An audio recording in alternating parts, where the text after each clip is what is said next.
The manhwa opens with a man informing the president that the national address will begin in 1 minute. The president glances at his watch and asks if that much time has already passed. His assistant responds that power will soon be restored across the entire country. The president stands, folds his arms, and stares directly into the camera. Introducing himself as President Jang Wontaek, he says that before he begins, he has a request. They must ensure that everyone nearby is watching the broadcast, as many citizens as possible need to see it. He is told that the people meter ratings are skyrocketing even though it hasn't been a full minute yet. He acknowledges that the public must have been deeply distressed by the lockdown and sincerely thanks them for their cooperation. He explains that on July 16th, he declared a state of emergency and imposed martial law. The military has taken control of media outlets and national infrastructure, and many major roads have been shut down. He knows the public is wondering why. He asks his assistant, Lee, if he has a cigarette. Lee jokes that opposition party members will use this against him. The president's hand trembles as he lights it. He then explains the reason for declaring martial law, exhaling smoke as he says it is because he wants everyone to face a dignified end. He states that the scenario from the game's survival life is now unfolding in reality. The asteroid from the game, Yunjambi, is real. According to reports received at dawn, the military failed to intercept it, and it ultimately crashed into the sea near Okinawa. The impact caused catastrophic damage, and tragically, the people of Japan have all been turned into zombies due to spores originating from the asteroid. Worse still, the pathogen is expected to make landfall in their country today, and this apocalypse cannot be avoided. From the information gathered so far, a small number of people, including those known as the Awakened, may be immune to zombification. For them, preparations have been made. For safety reasons, these facilities will only open 1 year from now. Time shelters have been installed at marked locations, and citizens are urged to make their way there. The president then provides guidance on how to deal with the monsters that appear during the early stages. All of this information will also be redistributed through flyers dropped from airplanes. He announces that thermal power plants will soon be shut down. Admitting that he is a man of many shortcomings, he says he believes he has done what was necessary in their final moments. He tells the people it has been an honor to be with them and expresses hope that they can meet again and live well. He begins to thank the anonymous informant who provided the exact D-Day date, but the broadcast suddenly cuts out. A man sitting in a chair remarks that he truly hoped the end would never come. But since it is already here, he says he has no choice but to survive. After all, he is a veteran of the apocalypse. The story then flashes back several months. A man asks his friend if he's ready, and the friend confidently says yes. His name is Payak, and his in-game name is Duckbutt. Payak mentions that if he loses today's bet, it will be his 3rd loss in a row. His friend, dressed extravagantly, jokes that losing 3-0 would make him a yellow bean.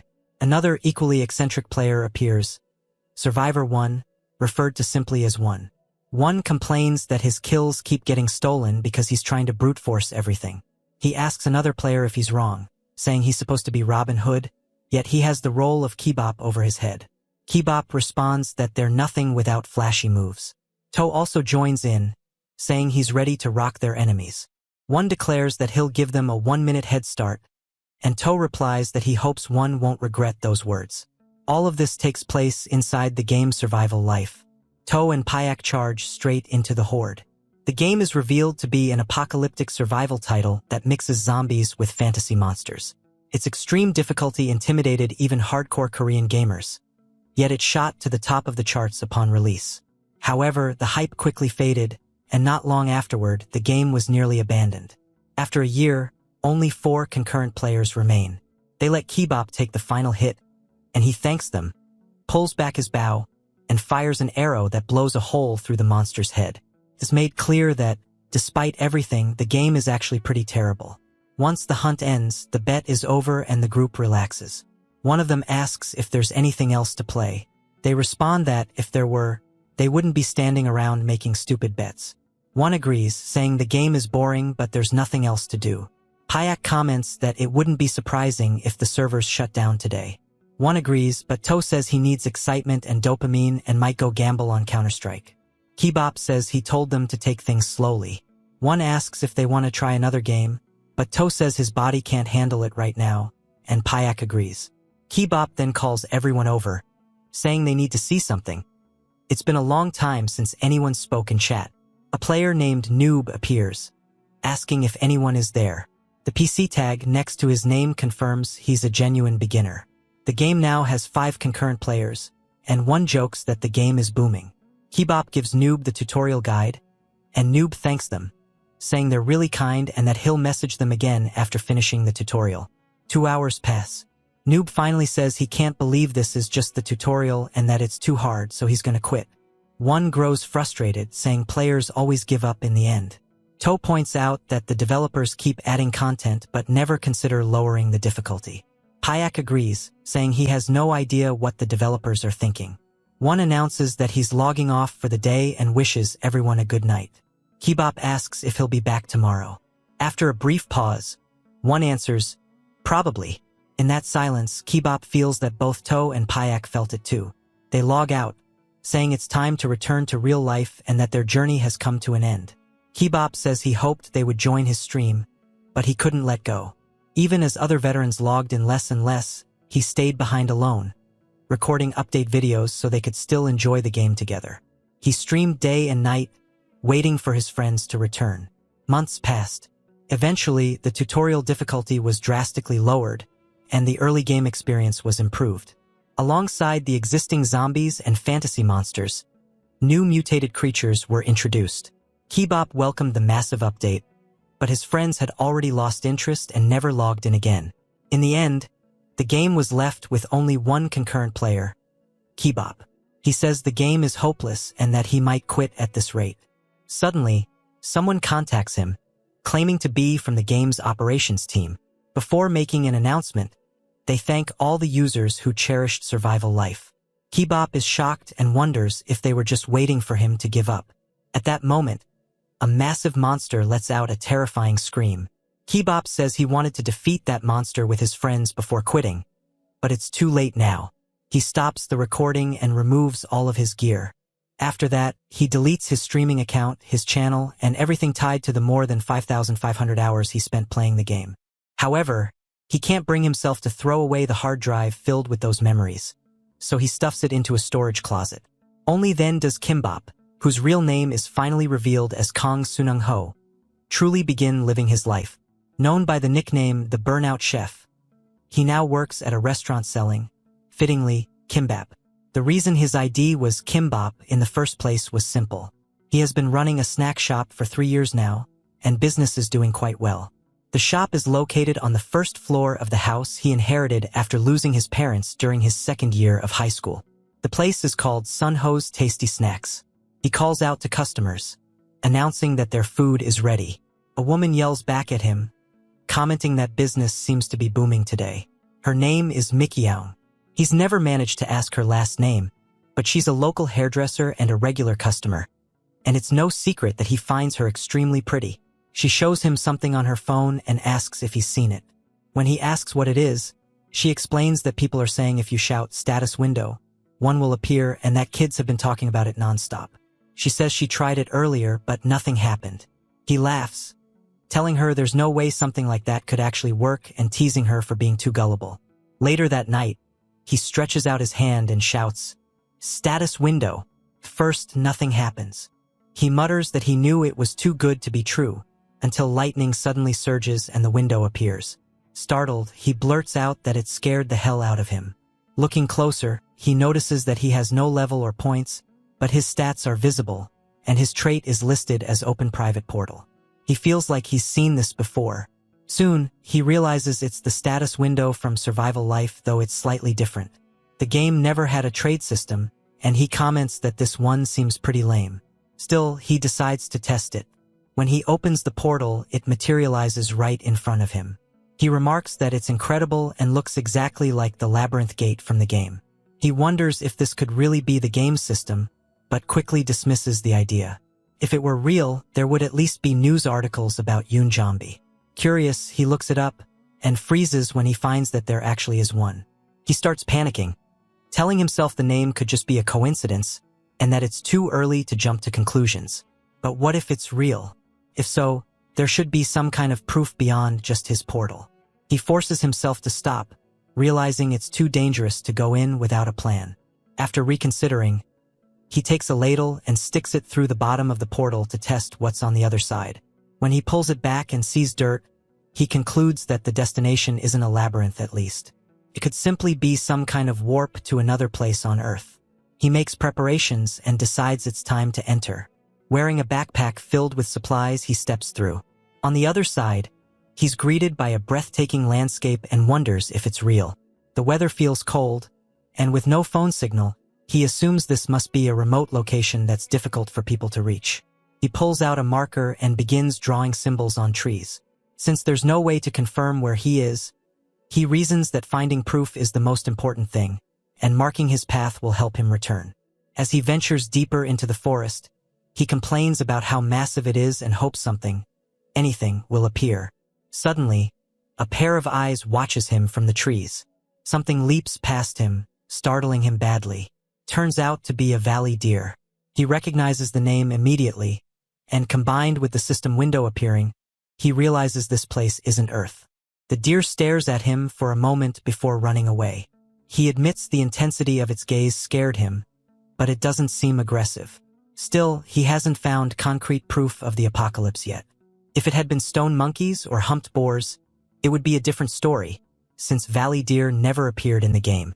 Even so, from that moment on, he has a strong hunch that this space is closely connected to survival life. He forces himself to ignore the thought, wanting to deny that a disaster is coming for humanity. That hope doesn't last long. He soon comes across a golden tree bearing a sun apple. He plucks it, figures it should be safe, and takes a bite. The status window informs him that his stamina has slightly recovered, and a faint golden glow surrounds his body. He notes that the effect is identical to the sun apple juice sold in the in-game shop and laughs, saying that this basically confirms everything. He sits down, noticing goblin traces as well. Telling himself to accept reality, he admits that the end is coming. His sense of déjà vu has turned into certainty. He immediately exits the portal and begins preparing. The first thing he does is retrieve the hard drive he stored away and review his early game footage. He had streamed and recorded everything because he genuinely loved the game, and now he can't believe he has to use it like this. According to the game data, he knows the exact date the asteroid will hit. Checking the current date, he realizes there are only 32 days left until the apocalypse. Reviewing the footage again, he's reminded how unfriendly the game was, packed with frustrating mechanics. The worst of them all was the Iron Death disease, a phenomenon that caused all metal to crumble. It swept through areas infected with zombie spores about 5 hours later, instantly dragging human civilization back to the Stone Age. While the disease eventually subsided depending on the region, it took anywhere from 6 months to a year. For him, however, the Iron Death disease may be irrelevant. Thanks to his private portal trait, it's only a hypothesis, but he believes the phenomenon shouldn't be able to pass through the portal. After finishing his initial analysis, he uses his savings to buy every survival supply he can think of: weapons, food, tools, medicine, and everything needed to live independently. He browses online forums, wondering how everyone can be so carefree when they have status windows just like his. When morning comes, he buys even more supplies. On his way home, he purchases a 60-pound hunting bow. As he walks back, a thought crosses his mind. Maybe he's overreacting. If nothing happens, then it won't matter, and he'll just spend 2 or 3 years earning the money back. Still, when he gets home, he commits fully. He puts up a sign announcing that the shop will be temporarily closed for a few months due to remodeling. He's still unsure whether this is the right choice. It's a decision made almost overnight. Mikiaung calls out to him, asking if he's really shutting the shop down. He tells her that's not the case, that he's just remodeling. She comments that he must have made a lot of money. He replies that the shop is just old, but he has something important to take care of. He tells her that, if she'll excuse him, he needs to leave. She calls out for him to stop, but doesn't have the courage to finish what she was about to say and instead tells him she'll see him later. He wonders what she was trying to say. It was a moment where he could have easily asked, but he chose to stay silent instead. There were more serious things he needed to focus on. He opens the portal and steps back inside.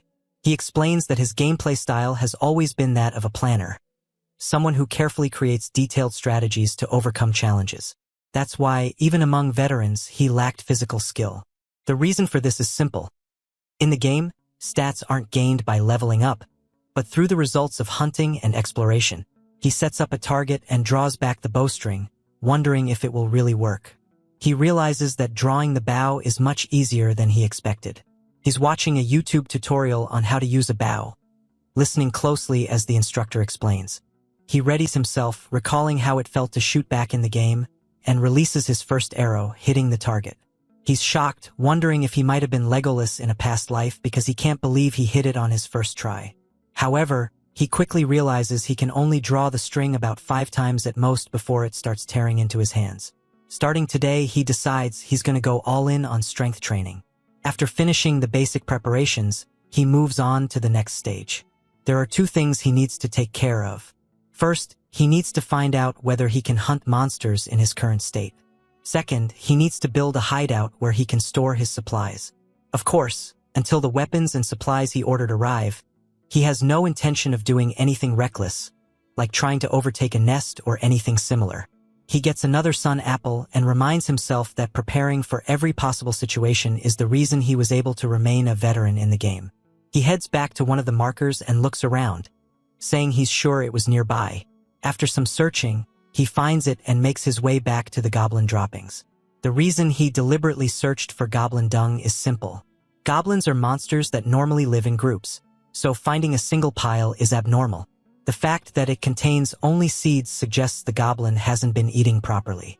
There's a high chance it was exiled from its group. That's why he has to find it, no matter what. It's not often he gets the chance to test himself in a real fight. As night falls, he hears wolves howling and says that he must be getting closer to the valley. Soon, he spots a goblin near a river and notes that it looks identical to the ones he saw in the game. For reference, goblins mainly use spears and poison darts. They enjoy incapacitating their opponents with poison and then tormenting them, which is exactly why he chose a bow as his first weapon. He tells himself to stay calm.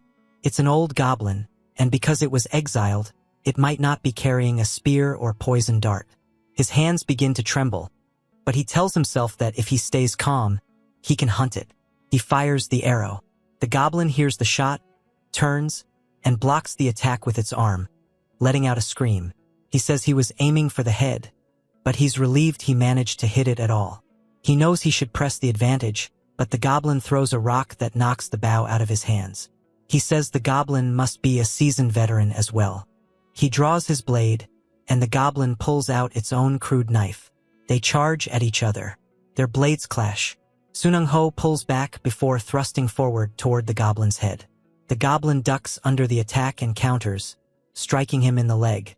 Sun-ho grits his teeth and tackles the goblin to the ground. He raises his knife and drives it straight into the goblin's chest. The goblin tries to push him off, but it's too weak. The life fades from its eyes. He gains 2 points. Panting heavily, he says he can't believe he actually did it. He then notices a small pouch on the ground containing guac powder and vegetable oil. In the game, combining the 2 creates an ointment, so he decides to try it. He tells himself he also needs to bury the body, not only so other goblins won't find it, but also to prevent it from turning into a bone creeper. He groans, thinking about how this reminds him of the mines back then. As he looks toward the river and notices the red trout, something clicks. He mutters that this is bad. His body begins shaking as he turns around and meets the gaze of a massive creature, the owl bear, staring straight at him. He realizes he's in serious trouble. A flashback plays. Sunung-ho greets everyone on one of his streams, saying he'll continue from where he left off after compiling a summary of the monsters that inhabit the forest. Viewers start complaining that it's boring, and he responds by saying he worked hard to prepare the material. A viewer named Bolong Man says he thinks it'll be fun. Sun-ho thanks him for the donation, and Bolong Man replies that it's nothing. Just the money he made gluing his eyes to $1,000 that day as his viewing fee. The banter continues, with a user named Dog constantly changing his username to fit the situation, which everyone finds amusing. Sunung-ho explains that last time they covered goblins and kobolds, emphasizing that bone creepers must be avoided at all costs. He says the most dangerous creatures in the forest are werewolves and owlbears. In particular, the presence of an owlbear means the monster ecosystem in the area is balanced. Looking back, he realizes those were good times. Bolong Man was always enthusiastic, Batman always managed to relate everything back to Bap, Korean food, and Dog's constant name changes always made him laugh. He begins explaining how to fight an owl bear, then stops. He wonders why he's thinking about past memories right now. Maybe this is what people mean when they say their life flashes before their eyes. But for him, it feels more like his old friends are telling him to snap out of it. He pinches his leg and forces himself to think. Owl bears tear apart anything they see when they're hungry. The fact that it's standing there means it isn't hungry. That means there's only one thing angering it. He's invaded its territory, where the red trout live. If that's the case, he needs to find a way out, but only one plan comes to mind. He widens his stance. His mind may still be that of Kimbap, but his body is just his own. Still, if he wants to live, he has to do this. He shouts, telling the owl bear to charge. The creature locks onto him. With an owl's head, its night vision is excellent, but it's weak to strong light. He memorized its patterns long ago. Now he just has to execute them. As it rushes toward him, he tells himself to trust his timing. The only way to create a strong light effect in this situation is to shine it directly into its eyes. He climbs up its arm, presses the flashlight right under its beak, and turns it on. The owl bear lets out a deafening scream as it's blinded. The next morning, his alarm starts ringing. He groans, saying his entire body aches, and turns it off, guessing he must have passed out the moment he lay down. As if fighting a goblin wasn't bad enough, he can't believe he also ran into an owl bear, and he seriously never wants to see one again. He realizes he hasn't eaten anything since before he entered the other world. As he tries to get up, he trips off the bed and crashes onto the floor, saying his legs have absolutely no strength left in them. Then he spots the sun apple inside his bag. He pulls it out and takes a big bite. Thanks to the sun apple's effect, his stamina begins to recover. He says he feels a little more alive now, and that it's time to finally fill his stomach. Later, he looks confused, wondering why Mikiaung is here. She says she came to eat and mentions that this place is her second favorite restaurant. He clarifies that he meant why she's sitting with him, and she replies that it's nice to have a meal buddy. She then asks if he tried the thing she mentioned before. He asks if she's talking about the status window. She confirms it and asks if he tried it. He says that now he understands why she stopped talking that day. She tells him she genuinely believes it's real, pointing out that cash went missing from a convenience store. Sun Ho immediately realizes it's obvious that she wants to know the truth. He tells her that he tried it, but unfortunately nothing appeared. Given the situation, his actions make complete sense. Not only is his trait not combat-oriented, but his abilities are also suited for solo play rather than teamwork. And in a world where safety isn't even guaranteed, revealing his hand would be no different from shouting, "Please come eat me."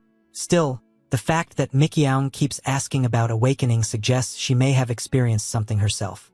She suddenly apologizes. He asks her why. She says there's something she lied about. He tells her she seems like a good person and that she doesn't have to explain it right now. There's still time. She can tell him later when she's ready. After that, he heads home. When he arrives, he sees packages being delivered in front of his house. He praises the delivery guys, calling them absolute legends, and thanks them for their hard work. What a Chad. He moves everything he'll need later up to the rooftop, and the items he needs immediately to the second floor. While doing so, he selects the equipment he'll use for today's operation. A gas mask, a fireproof suit, pepper spray, a fire axe, gasoline, a fire extinguisher, plumbing pipes, and a monocular. Today's mission is to secure a space that can serve as a hideout. No matter what, he has to lock one down. When he enters the other world, he says finding a suitable location wasn't difficult. He had already spotted a suspicious-looking area while searching for the old goblin. Peeking through the bushes, he finds it again and says it's absolutely perfect for a hideout. The only problem is that he doesn't know what kind of monster lives inside. As he stares at the cave entrance, he notices footprints and identifies them as belonging to kobolds. This actually makes him happy, as his plan works well against all low-tier monsters. He checks the wind direction and notes that since kobolds are nocturnal, they should still be asleep. For them, this plan is pure poison. He gathers firewood and places it near the cave entrance, then pours gasoline over it. As he's about to light it, some of the kobolds wake up and step outside. They spot him, and he greets them before grabbing his axe and charging straight in. Without a second of hesitation, he slices both of their throats, even cutting one of their heads clean off. He's shocked, saying he didn't think a one-hit kill was possible for him. His level increases, and he now has a total of 4 points. He decides he'll figure out the details later. Right now, he needs to act before the others wake up. He drops his lighter onto the firewood. He explains that in the game, all low-tier monsters shared one weakness: sudden phenomena. While burning them directly would be more effective than smoking them out, as the new tenant, that would make cleanup a nightmare. So the strategy he chose was simple: throw them into confusion first. When they rushed outside to catch their breath, he'd wipe them out in one sweep. He expected at least 5 to come out, since a cobalt pack usually consists of 7, but fewer appear. That means there should be 3 remaining after these are dealt with. They spot him and charge straight toward him. He pulls back his axe and swings, sending one of them flying. The other leaps at him through the air, but he was ready for this. He sprays it with pepper spray, causing it to scream and writhe on the ground. He finishes it by chopping its head off. Walking toward the final cobalt, he notes that the leader is cowering in fear. He calls it pathetic, but says he'll make good use of its hideout before smashing its brains in. He removes his mask, saying he dealt with them pretty easily. That said, with no stamina left, it's incredibly exhausting. Just like in the game, the debuff from exhaustion kicks in. The fact that leveling up doesn't grant stat points makes things even rougher. Still, leveling up unlocks useful systems. Today's haul is huge, and more importantly, he now has a secure space that belongs exclusively to him. Of course, he still needs to clean out the nest first. He begins preparing it, saying that the very first thing he did was clean. The cave is about 15 meters deep, slightly small for a shelter, but absolutely filthy. Maybe because he had just fought such an intense battle, the cleaning felt like the hardest work he'd ever done. He's genuinely disgusted by the kobold's behavior. Still, now that he has a safe space in the other world, he can freely use the portal's properties. This makes everything much easier, since he connects it directly to his bathroom. Even so, the work is so exhausting that he feels like he might pass out. The most surprising discovery he makes while traveling between dimensions is that he can fix the coordinates of both the real world and the other world. That means objects can interact across them. Even while straddling the boundary, he's able to pull a hose from his bathroom straight into the cave and wash it down thoroughly. After cleaning, he says it looks pretty decent, though he'll still need to scrub out the bloodstains and pour concrete on the floor so he can store supplies more easily. The mortar will take a few days to cure, and the sandwich panels will too. That's when he notices some stones and recognizes them as luminous stones and ignition stones. These are essential starter items in the game, making this place a complete gold mine. As soon as construction is finished, he plans to start mining immediately. The next day, with 29 days remaining until the apocalypse, his muscles ache violently. He says he must have seriously overdone it. There isn't a single part of his body that doesn't hurt. He looks down at his arm and notices several small wounds, wondering when he even got them. He says they're not serious enough to waste a sun apple on, though. Still, he has other materials available, so he decides to make an ointment instead. The process is very simple. He mixes the powder and vegetable oil in a 1-to-1 ratio and stirs it until it sets. Once the ointment is finished, the status window notifies him that it will slightly heal wounds. He remarks that, for someone with kitchen experience, this is incredibly easy. He begins applying it to his injuries and notes that it actually does feel like it's healing. Even so, he says it would be a bit much if it's going to be like this every single time. To increase his stats, he has no choice but to keep doing what he's been doing. But at this rate, he feels like he might die before the disaster even begins. He considers switching to a slingshot, which is smaller than a bow but relies heavily on terrain. He also thinks about using a gun, since that would allow him to instantly take down a few enemies at the start of a fight. Then another thought crosses his mind. There's one thing he remembers that isn't a main part of the game's story. It's just background lore, but maybe it could happen in reality as well. Regardless, it isn't useless information. If the same precursor events from the backstory occur, it could be beneficial in many ways, making it worth looking into. After forming a plan, he heads up to the rooftop to prepare for construction. He's genuinely shocked to see that the delivery guy managed to haul all of that stuff up to the rooftop in a single night, calling him the real goat of the series. Luckily, all the bags he ordered are there, which makes the work much easier. He then goes down to the first floor to retrieve the rest of the items he ordered. As he's about to move the packages inside, Mikiang calls out to him, saying she's glad she ran into him. He wonders if they've gotten closer, since she's dropped formalities, and notes that he's been seeing her quite often lately.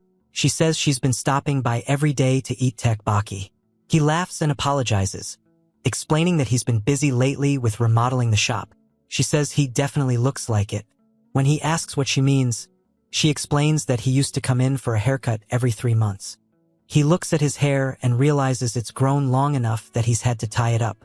She asks if he wants a haircut right now. He says he needed one anyway, so it works out, and tells her he'd love one. They head to her shop, where she sits him down and asks how he wants it cut today.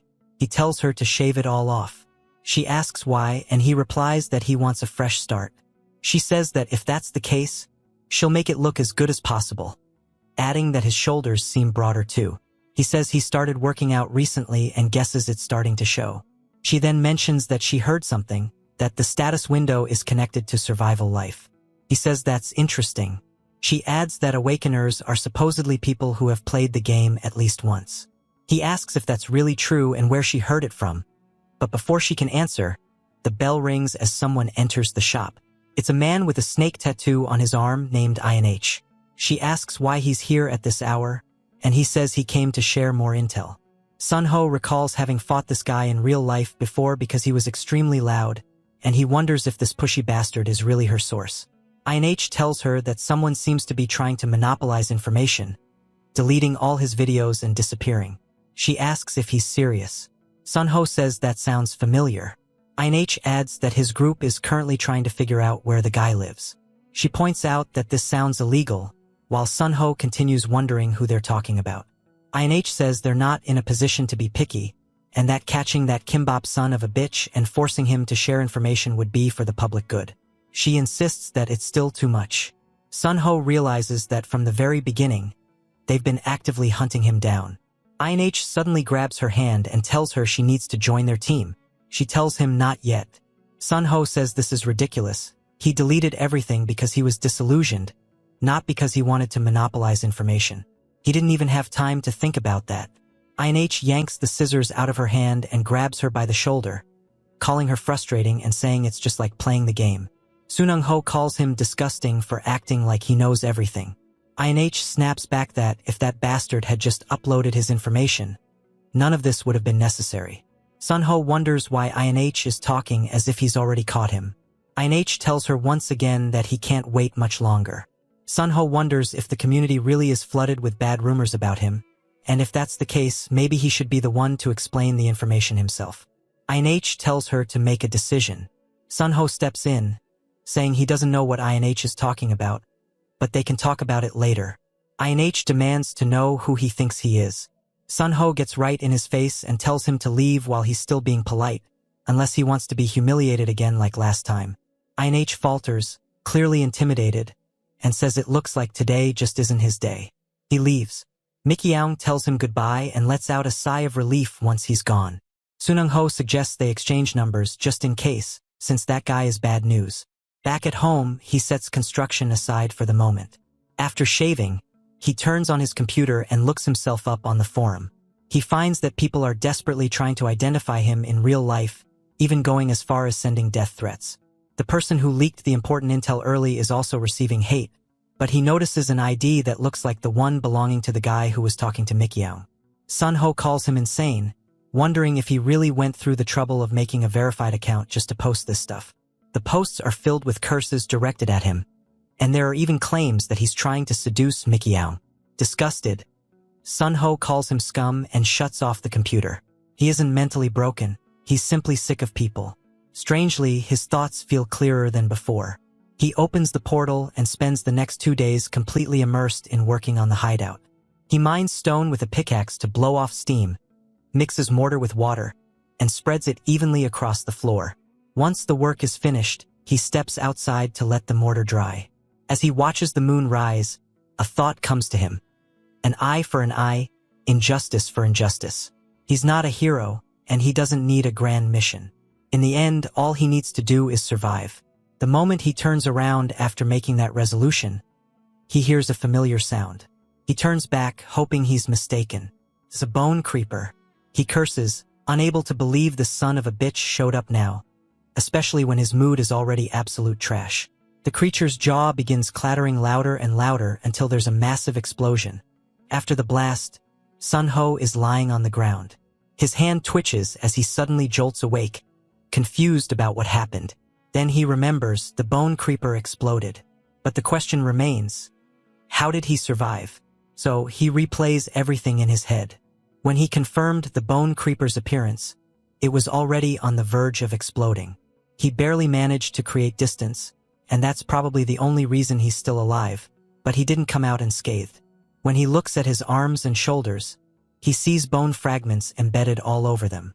He opens his status window and sees that his level and points have increased, meaning the system recognized it as a defeat, just like in the game.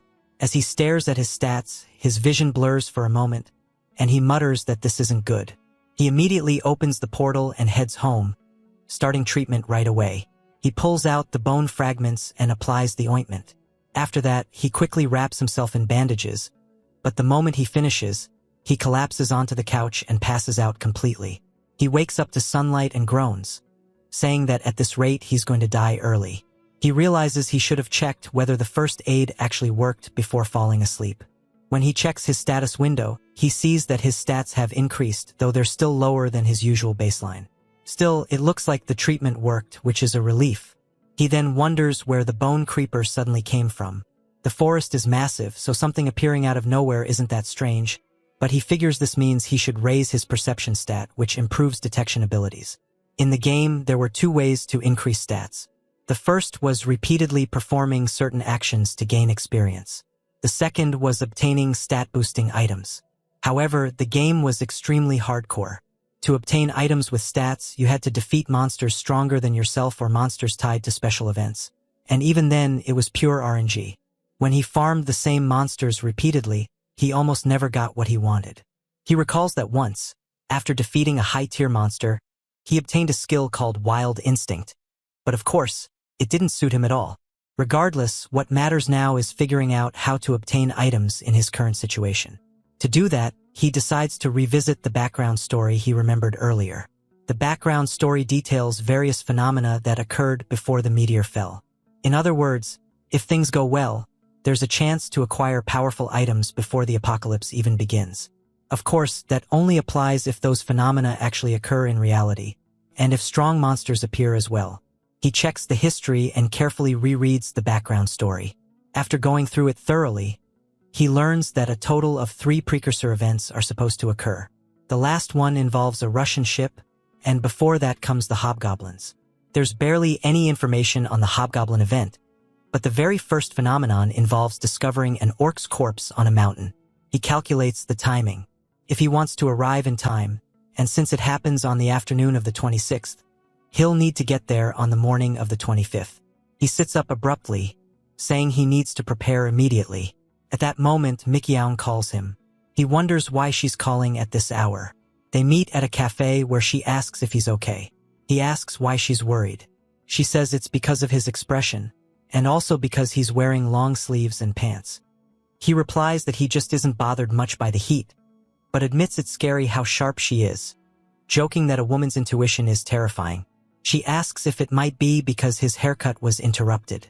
He says that's not it either. She sighs in relief and admits she was pretty scared. Sunung-ho laughs and says it's true that he hates that bastard. Last winter, the guy caused trouble after illegally modifying his truck and picked fights with elderly people who looked weak.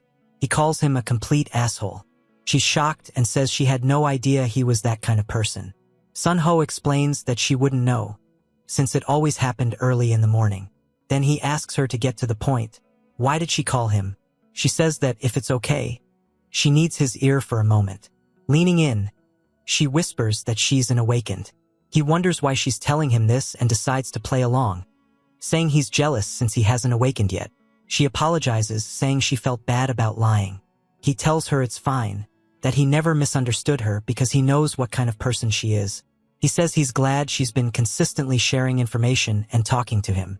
Thanks to her, he feels a bit better, even if it's hard to explain. He admits he's been on edge because of the remodeling, but he's glad he came to talk to her. That said, he tells her he's going to focus on studying survival life for now. He says he'll see her next time. He reflects that it's good to meet people with decent character, and that talking to her genuinely makes him feel better. After that, he goes online and purchases a drone to scout the forest, as well as renting a car for the trip. He lies down, saying he wants to get some proper sleep to be in peak condition. The next day, as soon as dawn breaks, he begins preparing materials to hunt the orc. Crushing ignition stone requires extreme caution. If struck incorrectly, sparks will burst out. Then there's the luminous stone, which releases intense light. Even through a welding mask, it stings his eyes, but it's reliable, so he endures it. After completing the basic setup for catching an orc, he mixes sugar, gasoline, and various organic solvents with a hardening agent, combining them with powdered ignition stone and resin. He leaves the finished product on a desk inside his shelter, then returns to reality. He checks the rental car storage and comments that renting a car was a great idea as he loads all his equipment into it. Sitting in the driver's seat, he says it's time to go hunt an orc. Before midnight, he finally arrives at the campground parking lot. He spends the remaining time doing image training and checking his gear. Once the next day begins, it's time for the full-scale search. After 2 hours of climbing the mountain and scouting the area, the rain begins to fall harder. On top of that, thick mist rolls in, severely limiting visibility. He wonders where the orcs are supposed to appear. He checks around the campground and concludes that, as expected, the precursor phenomenon just isn't happening. Then he hears it, an orc screaming. He turns, realizing that the phenomenon has actually begun. Unlike the orcs in the game, this one is a red orc, meaning it will drop a skill. He tells himself to stay calm as he lights a flare. If he sticks to his plan, he knows he can take it down. The strategy he devised is simple. First, he uses the orc's aggression to draw its attention. When the orc becomes fixated on the flare and attacks it, he'll take that moment, when its movement stops, to rush in. He opens his portal and slides underneath it, reaching beneath his coat. As his head passes into the portal, he pulls out a homemade flashbang and detonates it, completely blinding the orc while he remains safely inside the portal. He estimates it'll take about 20 seconds for the orc's vision to recover. From that point on, it's a race against time. He lights the fuse of another item within the portal world. His first objective is to stab the orc side while it's disoriented, limiting its movement. He does exactly that. The orc screams and swings wildly toward him. He ducks under the attack and drives his blade into its Achilles tendon. The orc lets out a howl of pain and collapses to its knees.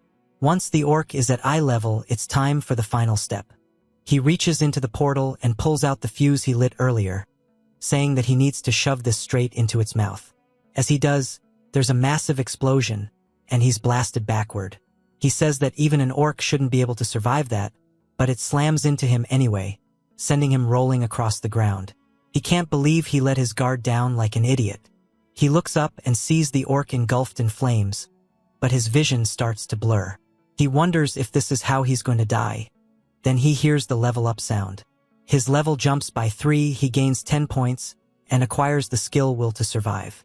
He mutters that he's really not built for this kind of stuff, then looks around, wondering where the drops are. He spots something and equips it. It turns out to be a watch that grants +2 perception. He says it was hard to find because of the rain, which sucks. The watch is slightly deformed, but the perception bonus is great. Now, though, he doesn't know what to do about the orc's body. The incident is definitely under embargo, but releasing this information feels like the right thing to do. Still, he's pessimistic. If what Mikyang said before is true, then at least several thousand people have already awakened. And even if only a small portion of them are people like INH, that's more than enough to collapse systems and laws for personal gain and trigger riots. The biggest problem is that if he leaves the orc here, it'll turn into a bone creeper and start harming people as soon as tomorrow. He pauses, wondering why he never considered that he himself might not become a zombie. Even as an awakened, there's no guarantee he wouldn't turn if infected by the spores. He struggles with what the right choice is and can't bring himself to decide on the spot. But one thing is certain. Even for the few who will survive, the world needs to reach an orderly end. He starts digging a hole, wondering how deep it needs to be. He also notes that if his body were in better condition, this wouldn't be nearly as hard. Because of his exhaustion, will to survive activates. His combat will, stamina regeneration, health regeneration, and perception all increase dramatically. He says he just needs to finish this quickly, so he has no choice but to move as fast as he can. At first glance, the skill seems incredibly overpowered, but once the effect wears off, he immediately enters the portal. He rushes to his car and drives away, saying his body will need time before it can move properly again.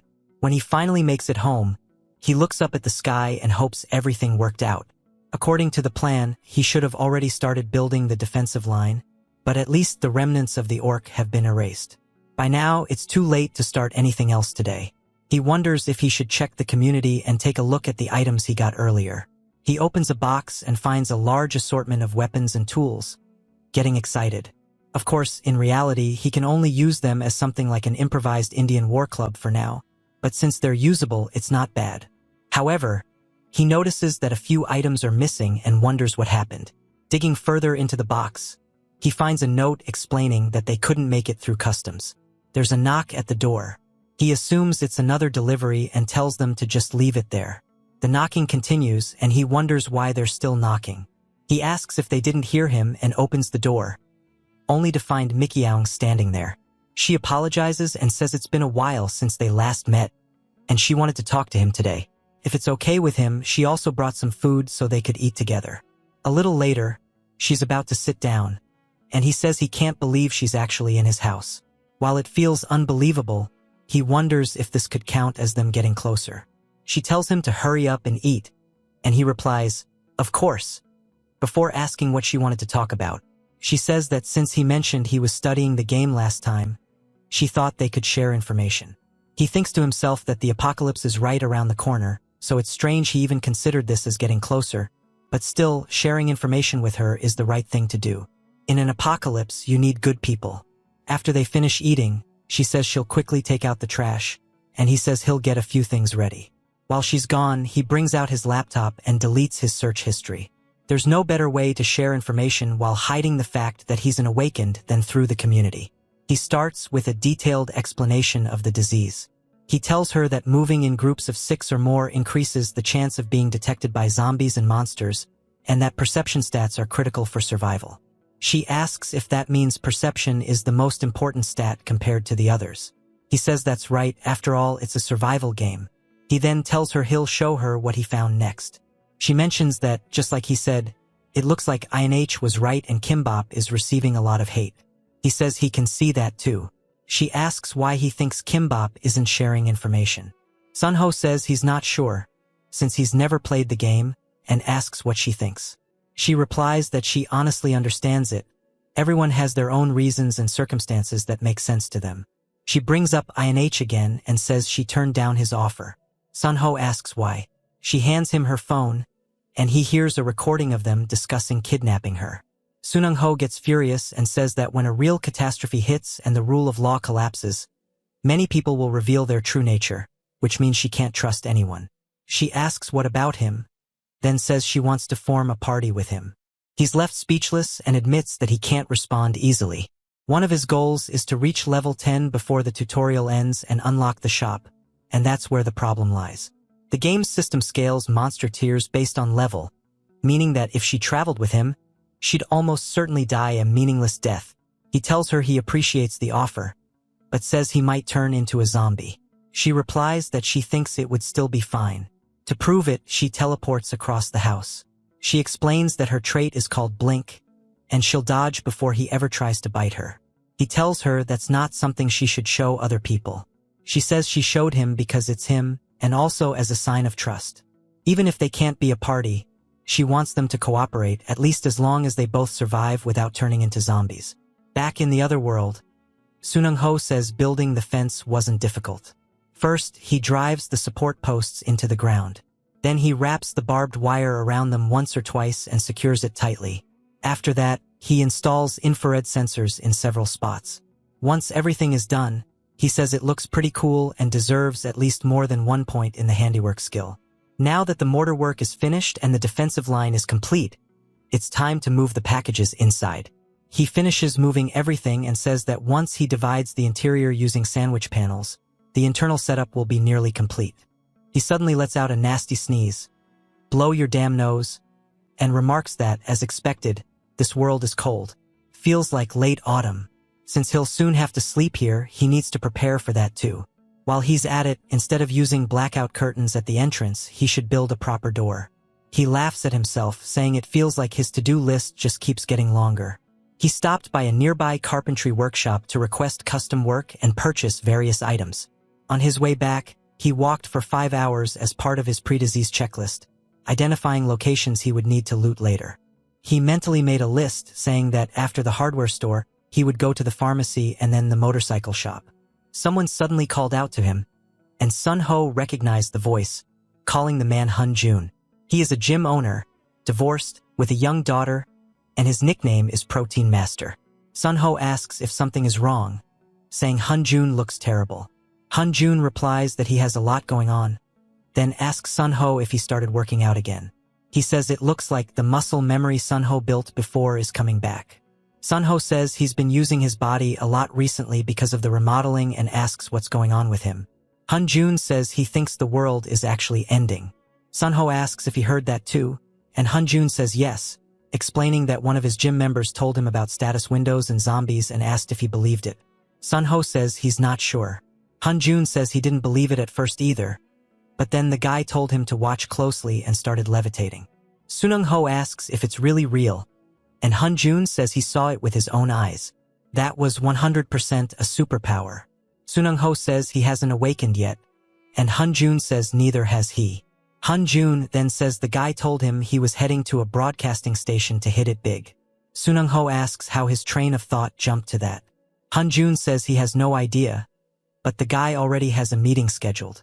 Sun Ho sits down beside him and asks whether awakened people will soon be known to the general public. Hun Jun says there's something even crazier. Sun Ho asks what? Hun Jun replies, the shootout.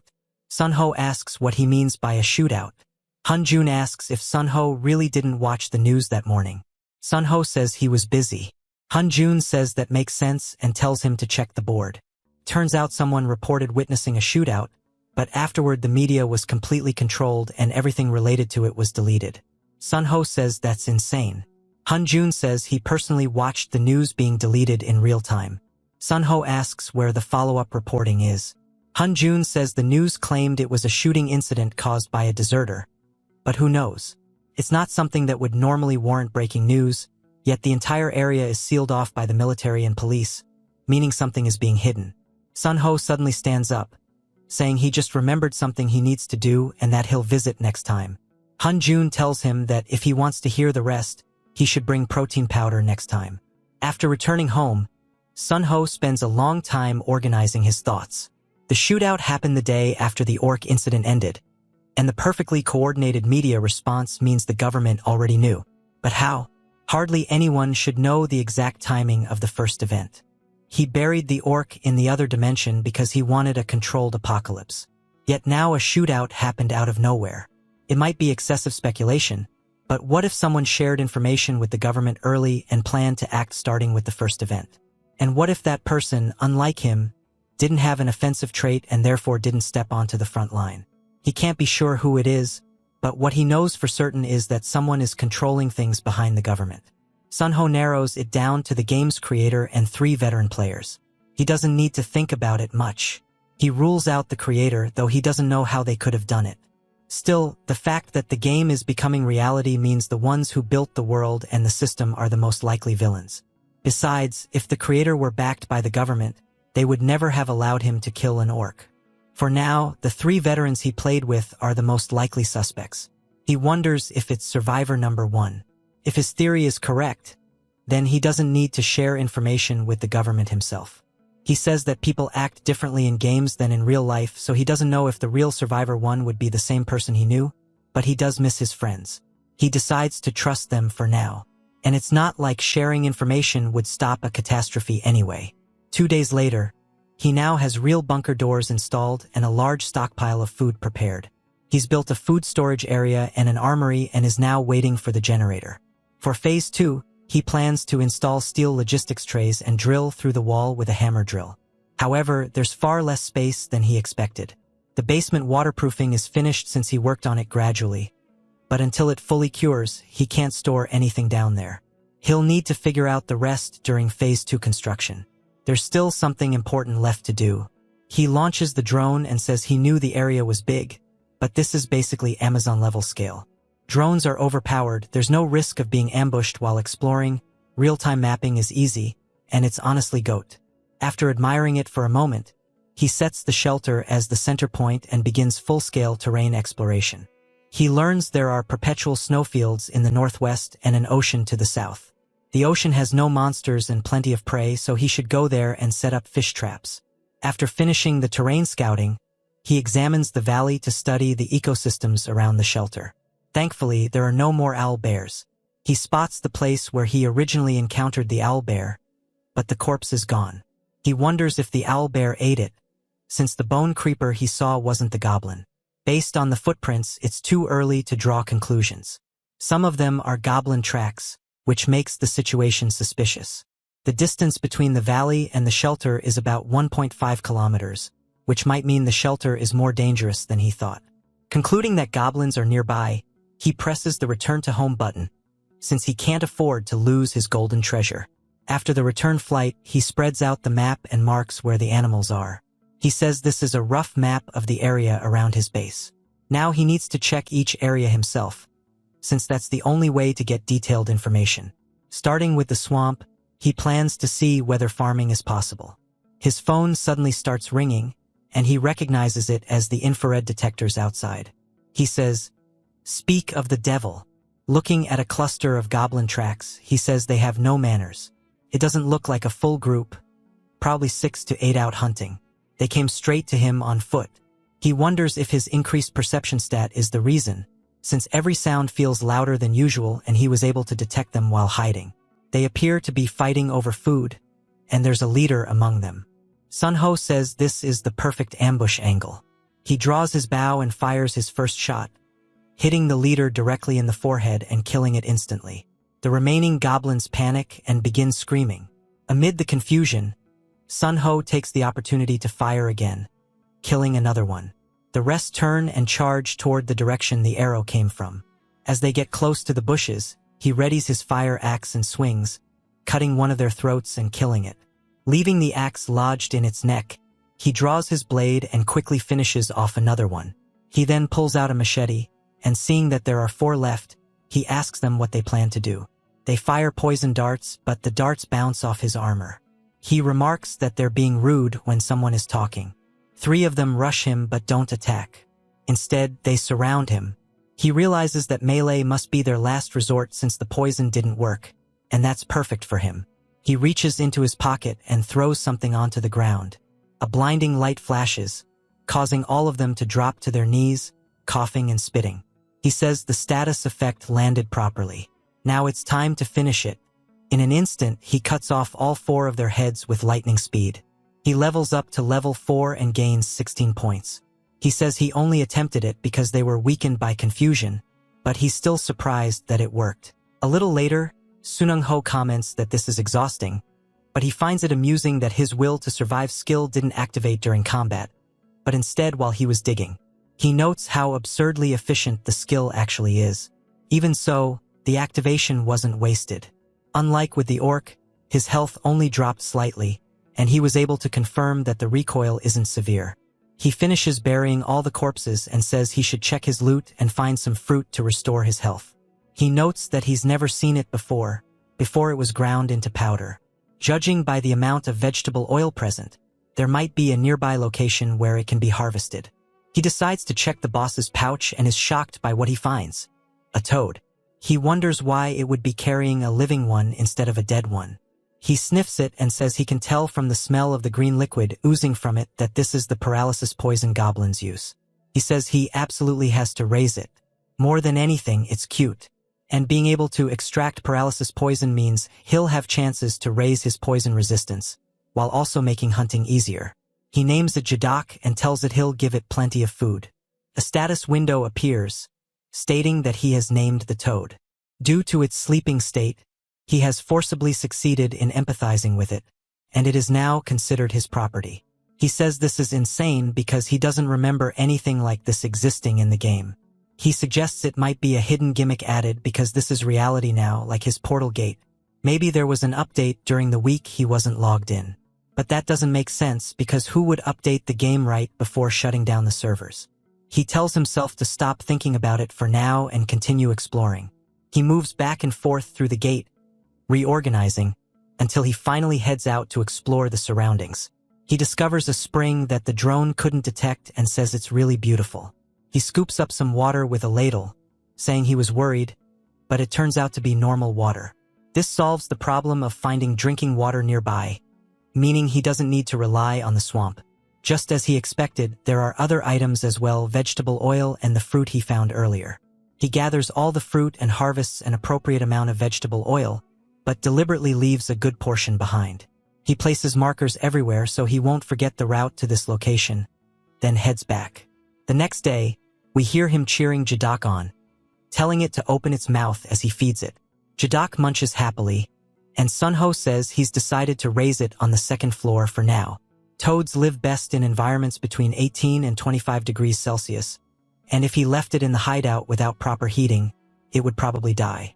Jadok spits some poison into a cup, and Sunho calls it cute. He says that aside from taking care of Jadok, he still has many things to do. Among them, the task that took the longest was making ointment. No matter how he looks at it, he made far too much. He can't give it to Mikiang, who isn't awakened, and he doesn't know what to do with it. After thinking it over, he decides he can give some to Hunjun. We see Hunjun chugging a protein shake, saying that, as expected, the ones Sunungho makes are the best. Sunho laughs and says he knows he's a little late. Hunjun tells him it's fine, since he honestly expected him the next day and was a bit disappointed. Sunho says that even though he's late, he didn't come empty-handed. Hunjun laughs, saying he didn't expect an entire container of protein, then asks what the ointment is for. Sunho says he bought too much and that it's good for treating wounds. Hunjun asks if he's running some MLM nonsense. Sunho says of course not. Hunjun thanks him for also sending information related to the game. Sunungho says he's the one who should be grateful. If it weren't for Hunjun, he wouldn't have known about the shooting incident. He comments that the gym is unusually quiet. Hunjun explains that everyone went to make plans. Sunho asks what he means, and Hunjun says the guy who went to the broadcasting station appears to have spread information to the members before leaving. At their request, they decided to use the gym as a base. Sunho asks how many people will be staying there. Hunjun says 20. Sunho asks if he read the information properly, since more than 6 people is dangerous. Hunjun says they don't have a choice, they have to try. They're all members and he can't abandon them. Sunho remarks that, as expected, Hunjun is loyal. Hunjun asks what Sunho plans to do. Sunho says he'll think about it more. Hunjun tells him that since he's a non-awakened, if he doesn't have anywhere else to go, he can come here. Suddenly, they hear a scream outside. Sunho reacts first, telling Hunjun to let him take a look. He opens the window and looks down, shocked by what he sees. Mikiang lying there. She slowly opens her eyes, and Sunho asks if she's conscious. She asks why he's there, and he says that's what he wants to ask her. He asks if she remembers anything. She says she doesn't remember clearly, only that someone suddenly attacked her. Hunjun gets angry and tells Sunho to stay with her. Sunho says they should figure things out first. We also learn that Mikiang used to go to the gym with Sunho. Hunjun says he'll check the surrounding area. While Sunho is annoyed, he asks Mikiang if she remembers anything about her attacker. She says she doesn't. Everything suddenly went dark. She knows the explanation sounds strange, but it wasn't like someone covered her eyes.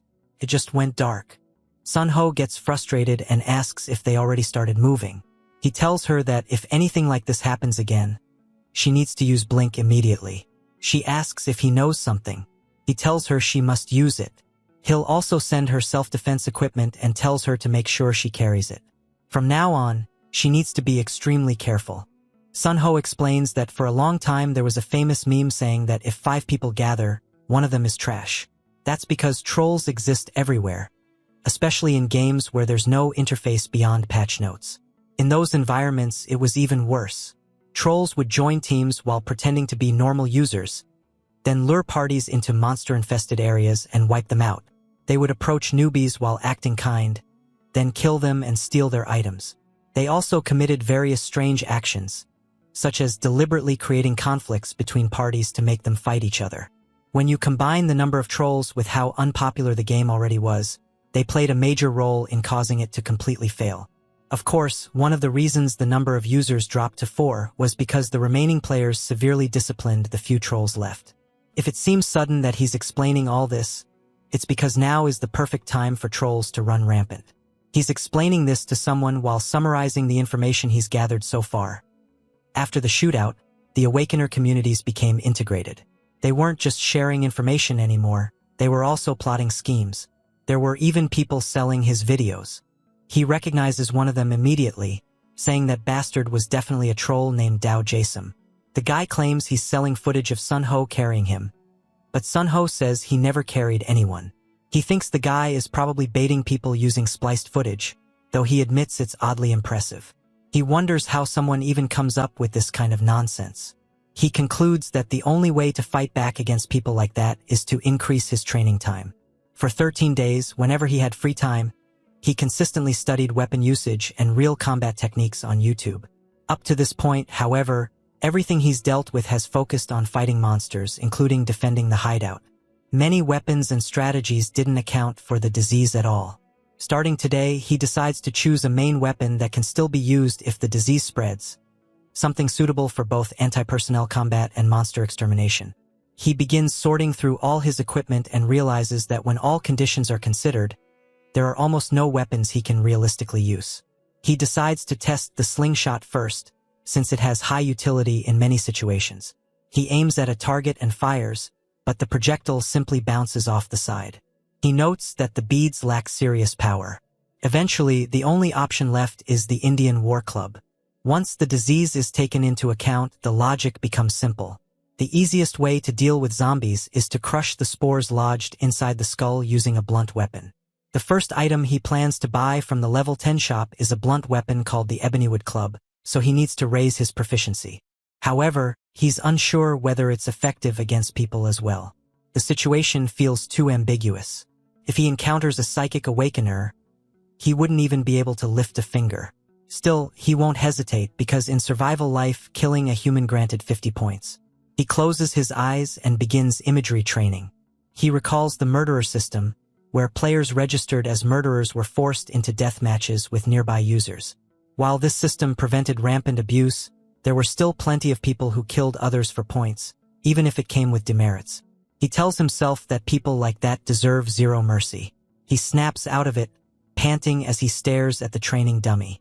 Even so, he decides it's best to avoid those kinds of encounters until he finishes farming items and skills. While he's at it, he plans to dismantle the store entirely and install a detector on the second floor. Suddenly, he hears howling and wonders why he's hearing a wolf at this hour. After thinking about it, he assumes one may have been injured near his hideout. A little later, wearing protective gear, he approaches and sees that the wolf is large enough to ride. It's a gray wolf. Its breathing has already stopped. More importantly, it died near his hideout. He doesn't know whether it was a stray wolf or one that came down after being attacked. To learn more, he decides to inspect its wounds. As he does, something suddenly leaps out of the bushes behind him and strikes his back. He realizes that what hit him is the wolf's cub. He doesn't know what to do. He can't forcibly separate a cub behaving like this, but he still needs to bury the mother quickly. If the wolf was a monster, it will become a bone creeper. If not, it could attract other monsters. He digs a massive hole and looks down into it, joking that he can almost see China. The cub reminds him of his younger self, and he's reminded of his childhood dog, Munchie. He picks up the cub, lets it bite his neck, and tells it that it needs to listen carefully. He explains that its mother will be sleeping here. He promises to build a small dog hole in the hideout so it can visit whenever it misses her. He also promises to make sure it doesn't starve until it's fully grown. In return, the cub will help him with its sense of smell. He waves a treat after giving the cub a bite and asks whether it's going to come with him or not. The cub gets excited, and Sunung Ho says that must be a yes. He names it Dingo and tells it he'll be counting on it. A status window appears, stating that he has successfully named the wolf and communicated with it. The wolf is now considered his property. Later, Sunho says in one word that his kid is a genius. He tells Dingo to do it again just like he taught him. He trains it to shake hands, turn around, sit, lie down, and stay quiet. He then tells it to wait, backs away, pulls out a treat, and throws it into the air, telling Dingo to jump. Dingo runs onto a nearby box, jumps off it, and snatches the bone out of the air. Sunho says it must be because it's a creature from another world, and it's also excellent at scent tracking. He calls it the best blessing he's received so far. He picks it up and kisses it, saying that at this rate it'll grow too big for that. He then receives a phone call from Hyunjin. Sunho notes that it's unusual for him to call first. Hyunjin tells him to search for levitation online. When he does, he sees the man Hyunjin mentioned performing a live demonstration for everyone. The article reaches number 1, and the comments are filled with people asking whether it's real. Sunho says that many of the comments are from ordinary people who have nothing to do with the situation. However, there are also some awakened individuals calling the man a smooth brain for revealing his trait to everyone. Sunho finds it hilarious that people curse others for not sharing information, yet get angry when the information they know is spread. Still, he wonders how the government will respond to this. It looks like some people are trying to use shock and superpowers as an excuse to hold rallies. He decides not to dig too deeply into it, because once the second event happens, the Hobgoblin incident, he'll naturally be able to see the government's stance and direction. For now, he needs to make better use of his time. He apologizes to Dingo, saying that starting today, they need to begin exploration immediately, because thorough preparation is the only answer for him right now. Sunho asks Dingo if he's ready. Dingo wags his tail and barks, clearly understanding. Sunho explains that out of everything he could do, the reason he chose interdimensional exploration is simple. First, he needs to prepare for the upcoming Hobgoblin event. To do that, Dingo needs to properly imprint the scent of goblins. He leads Dingo directly to a hiding spot based on scent, and Sunho says it's better than he expected. Next, he needs to see whether Dingo can remain calm during live combat while also following commands. He sends Dingo forward, and Dingo immediately dashes toward a rabbit. Sunho says that right now, he's trying to confirm whether hunting is possible in the other world as well. Dingo successfully catches the rabbit. Sunho walks over, saying that last time it ran away so he couldn't properly check. Judging by the animal's size and claws, the creatures here are definitely stronger than those on Earth. After that, he continues exploring. One question keeps running through his mind: what would Dingo's intelligence stat be like? They head toward the valley, and at that moment, his health increases by 1. He's a little surprised, considering his health stat used to be 170 back when he was Kimbop. He's growing faster than he expected. Dingo begins panting, and Sunho quickly runs over with a bottle of water, telling him that he said not to move alone in the forest. He realizes the burning sensation must be because Dingo ate something, and he recognizes it as a bull pepper. He tells Dingo he did great and promises to give him lots of treats later. With that harvest finished, they move on to their final hunt near the river. Sunho asks Dingo if there are any scents or presences. Dingo shakes his head, signaling no. Sunho says that red trout aren't classified as monsters, so they don't give points or items, but for a curious, growing Dingo, the experience alone is worth it. Sunho spears one, saying that they can now finish preparing for Phase 2 construction and head home. The next day, a sign is being loaded into the back of a truck. The construction worker says that wraps up the demolition and tells him to contact them if any repair issues come up. Sunho thanks him for working so hard in the morning, then looks back at his shop and says it hits hard now that it's been taken down. He walks inside, saying it was a necessary decision. If someone is lucky enough not to turn into a zombie, then looting shops will be natural. The same applies to him. If he survives, he'll scavenge too. He has no right to complain. Still, he says he should at least clean up. Hyunjin walks in, saying he guesses everyone's thinking the same thing, since he also left only the bare minimum of equipment yesterday. Sunho asks why he's here. Hyunjin flicks his forehead, saying Sunho left him on read yesterday, so he came to check whether he was dead or alive. Dingo starts barking at him. Hyunjin asks if Sunho always had a husky.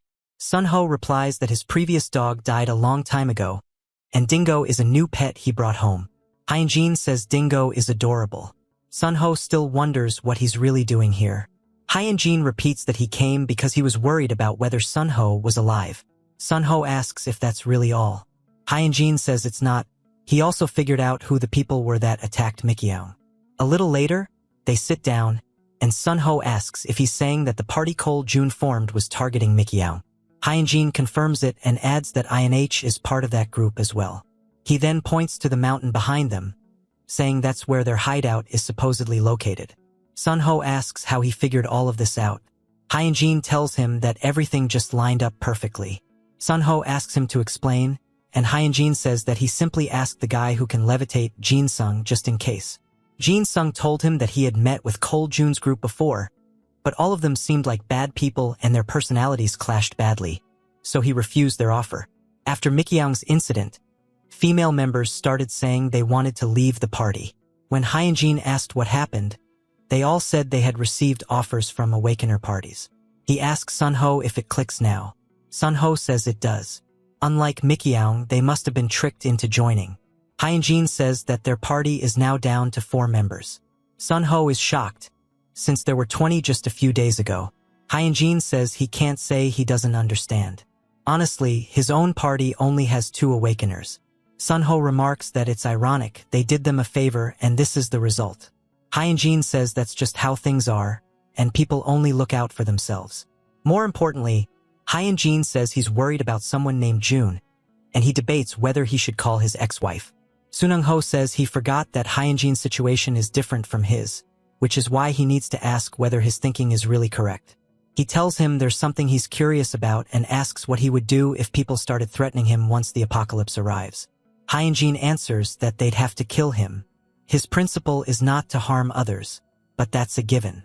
In a disaster without the rule of law, absolute evil has no value in being kept alive.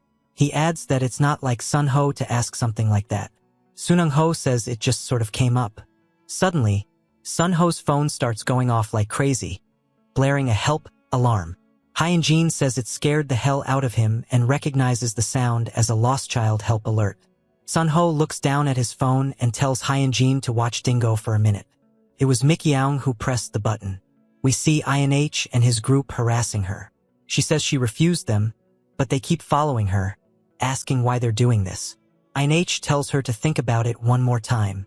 Another man steps forward, saying he'll handle it his own way. It's Cole June. There's also another guy whose name isn't remembered, so he's just called Skinny. Skinny says this is a redevelopment area, so no one's going to come. Cole June tells her to stop wasting her energy and not forget that they have traits too. We see Sunho hiding nearby with weapons as Cole June says he'll count to 3. As he starts counting, Sunho loads his slingshot and pulls it back right before 3, firing it. The shot flies straight and hits Cole June in the shoulder, causing him to drop his bat. INH and Skinny turn, wondering who it is. Sunho charges in, asking why she would ever answer them in the first place. He swings upward, striking INH's chin and sending him flying backward. He then turns to Skinny, who has a purple aura around his hand. Sunho realizes that must be his trait, and since the color is black, it must be the one that blocked Mikyung's vision. He strikes him on the back of the head with a club, sending him flying into a wall. Sunho starts panting and asks Mikyung if she's okay. She shouts back, warning him to watch out. Cole June leaps at him from behind in a surprise attack. Sunho narrowly dodges, but the blow cracks his helmet. He's shocked by how much power it had even though it barely grazed him. Cole June recognizes him and says he's going to make him pay today. Sunho can't believe it, saying that their traits are way too overpowered this early. Cole June tells his men to get ready because they're going all out. INH agrees and begins releasing lightning as he walks towards Sunho, saying this is what he deserves. Sunho hesitates, wondering what to do and whether he really has to use the dimensional gate. INH starts rushing in, but so does Dingo. Dingo bursts out of the alley, bounces off the wall, and bites down on INH's arm. Hyunjin says this isn't appropriate in the middle of the day and suggests they leave immediately if they don't want to cause a scene. As he calls the police, he asks them what they think of his offer. Cole June says they'll retreat for today. Hyunjin scoffs, saying he can't believe how cocky they are despite being so scrawny. He asks Sunho if he's okay. Mikyoung teleports down from the roof and asks if he's hurt. She rushes over, grabs his helmet, and asks if he's really okay. Hyunjin asks if he wants a piggyback. Sunho wonders why To and Payak are overlapping with these people in his mind. Mikyoung insists they go to the hospital, but Sunho says he's fine and doesn't have time to lie down. He asks Hyunjin if it's okay for him to take Mikyoung into his group. Hyunjin says that if she's okay with it, then he is too, they already have a connection. He says he'd be happy. Mikyoung says that if Sunho is okay with her, she'd be thrilled. Sunho says he needs to take care of something and that he'll see them next time. As he walks away, Hyunjin and Mikyoung wonder what's wrong with him. After returning home, Sunho organizes his thoughts and brings forward his plan for the second stage of preparation. His sudden departure was unavoidable. Seeing the two of them made him feel like he could confide in them about his ability, but that choice was impossible. To maximize the privilege of having the gate, he needs to level up, farm skills, and overwhelm everyone with that power. That realization became even clearer while fighting Cole Jun's group. If he prepares for the apocalypse according to his plan, there will be a level gap of 3 or more. That gap would strengthen the monsters respawning around him and make it harder to party with the two of them. He continues his work and eventually finishes installing a wood-burning stove in his hideout. He says that now he can sleep well even if it gets extremely cold. He can tell Dingo likes it too, since Dingo falls asleep right next to the fire. Sunho says that once the remaining supplies arrive and are installed without issue, the initial hideout setup will be almost complete. And since he's already come this far, he decides he might as well pull an all-nighter tonight. The timeline isn't specified, but later on the news, there's an update about the asteroid. NASA announces that Yunjiangbai has reached the midpoint of the solar system, though they are still closely tracking its trajectory. They also reveal that Jupiter's gravity caused the meteorite to split, introducing a variable into their calculations. In response, Thomas Chandler, head of the observation department, states that the two fragments are named Yunjam Alpha and Beta, but neither poses any threat to Earth. Sunho says he now understands what happened. 5 days before the apocalypse, Yunjam Beta was the first to fall, landing near a Russian ship. The resulting tsunami swept the ship ashore at a Korean port, marking the first appearance of zombies in their country. The backstory had seemed a bit strange before, but now he understands why. Next on the news, following a shootout, a tech worker reportedly hasn't left his office residence for a week. In response, opposition party leaders issue a joint statement announcing their agreement to hold a hearing. Some speculate this is connected to rumors about the Awakeners and the disaster. Sunho reflects that it really is the end of the world. But the one positive is that the media has taken an interest. This has made it harder for Awakeners to commit crimes. And he wonders how the community is reacting. We see people discussing plans to rob a bank the next day and other wild ideas. Sunho notes there are some crazy opinions, but that's about it. Then something catches his eye. He recognizes one of the names, My Dream, a player well known for being kind to noobs and someone he had played with several times. It turns out My Dream built a bunker, and Sunho thinks that if it weren't for the portly, he might have been tempted to join. However, there's no news that My Dream's veteran friends have joined him. He won't be the one to initiate contact but decides to bookmark it for now, then says it's time to finish constructing the second shelter. The next day outside, Sunho wonders if it's really possible to pull 2 all-nighters in a row. He feels like he'll pass out the moment he closes his eyes. Still, seeing how well the exterior turned out gives him a lot of energy. Now it's time for the main event. Using the electricity generated by the solar panels is much more complicated than it seems. Starting with converting DC to AC, he has to go through several wiring processes to make it compatible with electronic devices. We see him plugging in his phone, hoping it works on the first try. And it does. He says, "This is great," and starts shaking. Finally, the foundation for survival in his other world is properly set. Having made a pretty nice little room, he feels a rush of dopamine for the first time in a while. And with good reason. After digging further, he found a mineral harder and sharper than obsidian where he gathered the stones. He discovered a Morris. Though it's pretty much useless for now, it's better than nothing. He says he'll install the LED lights later tonight. Before going to sleep, he needs to organize the food supplies. Then he hears Dingo barking and wonders what's going on. He heads outside with his gear, asking Dingo what's wrong. What he sees surprises him, a red wolf and a pack of other wolves with it. Sunho says he doesn't know why creatures that live in high-altitude areas are here, but judging by how angry Dingo is, these must be the ones who killed his mother. He tells Dingo to be quiet, but of course Dingo can only see red. Sunho says he's in trouble and frankly has no way to defeat them right now. If he moves from here to get a proper weapon, he'll be showing his back and they'll tear him limb from limb. In that case, only one option remains. The solution he came up with was to make the Alpha leave this place and have the rest of the wolf pack leave on their own. There's a reason he judged this to be possible. They are very cautious. Only after the alpha wolf makes the first move will they feel safe. He says they have a habit of launching coordinated attacks and, like any wolf, are vulnerable to strong scents. Fortunately, he has the pepper spray he used on the cobalt in his pocket. In other words, he can spray it on the alpha. While it won't kill it, it will drive it out of his shelter, but if it charges at him, he'll be the first to go down. He doesn't know if he can stop it and hit it with the spray in time. Then it clicks. He says he doesn't know if it's possible, but theoretically it is. He has no choice because if he backs down here, the shelter he worked so hard to build will be destroyed. He yells at the alpha, rears back his hand, and throws his knife forward. The alpha dodges the attack, growls at him, and leaps straight toward him. As it flies in close, Sunho opens a portal and closes it instantly, causing it to hit its head. He then pulls out the spray and lets that thing rip. The alpha begins spitting bile and Sunho runs in shouting, "Not yet!" He grabs it by the neck and stabs it straight in the eye. It then distances itself and runs away, causing the pack to follow. Sunho sits down and sighs with relief, saying he thought he was going to die of fear. Dingo runs over and Sunho tells him to stop being a baby and just wait a little longer. He'll definitely avenge his mother. He returned and finished organizing his basement, then went out to the hardware store and pharmacy, wanting to at least complete the minimal defenses before going to sleep. He had now been awake for 68 hours straight. He remarked that, in a way, he had gotten off easy. If they had been werewolves, there would have been no chance at all. Reflecting on it again, he realized he had been complacent, focusing only on the nearby living monsters he had seen while completely ignoring other variables.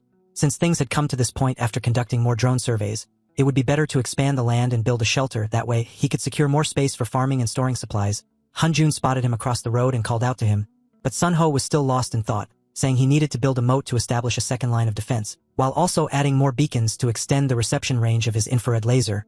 Hanjun called out again. Sunho asked what he was doing here. Hanjun replied that he wanted to ask him the same thing, and Sunho said he had come to buy something. Hanjun asked if he had come to buy weapons too. Sunho questioned why anyone would buy weapons at a hardware store. Hanjun explained that it wasn't him but one of his team members who wanted to buy them. Then there was a brief recap. It turned out Hanjun had found his team member hanging around the hardware store but was now stopping her from buying weapons. Hanjun told Sunho that she simply didn't believe him, and Sunho asked why he hadn't just shown her the initial summary he had given her. Hanjun said, "Of course he showed her, but she can't accept the disease itself." Sunho then said, "Forget all that. This girl keeps staring at him without saying anything." Finally, she spoke, saying she recognized him and that he was the owner of the restaurant. Sunho confirmed that was right. She asked what had happened to him, as the atmosphere around him had completely changed. She apologizes, saying she might have been rude, and pulls out her card, introducing herself as Jo Su-yen. Seiho introduces himself as well and takes her card, surprised to learn she is a certified doctor. After discovering she was a doctor, just as he had done with Hanjun and Mikiao, he taught her the basic knowledge about the game. She admits she honestly doesn't really understand because, from a scientific perspective, there's no clear answer in game settings. Sunho responds that it's a game after all, and she agrees that's the part she understands but insists there's more she needs to know.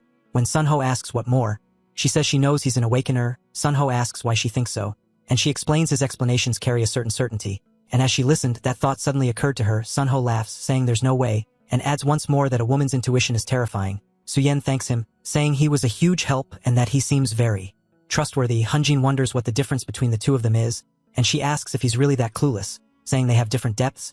Essie then tells Sunho she wants to be friends with him. The next day, we see Sunho excited in his bunker, saying he attached a spear blade to a shaft and it looks really good. With this, his main tool setup is complete. He tells Dingo that today's the day they'll go avenge his mother. Even if it's not really revenge, he says if someone discovers their hideout, they have to find and kill them as soon as possible, and he's sure Dingo understands he's going to be pulling his weight today.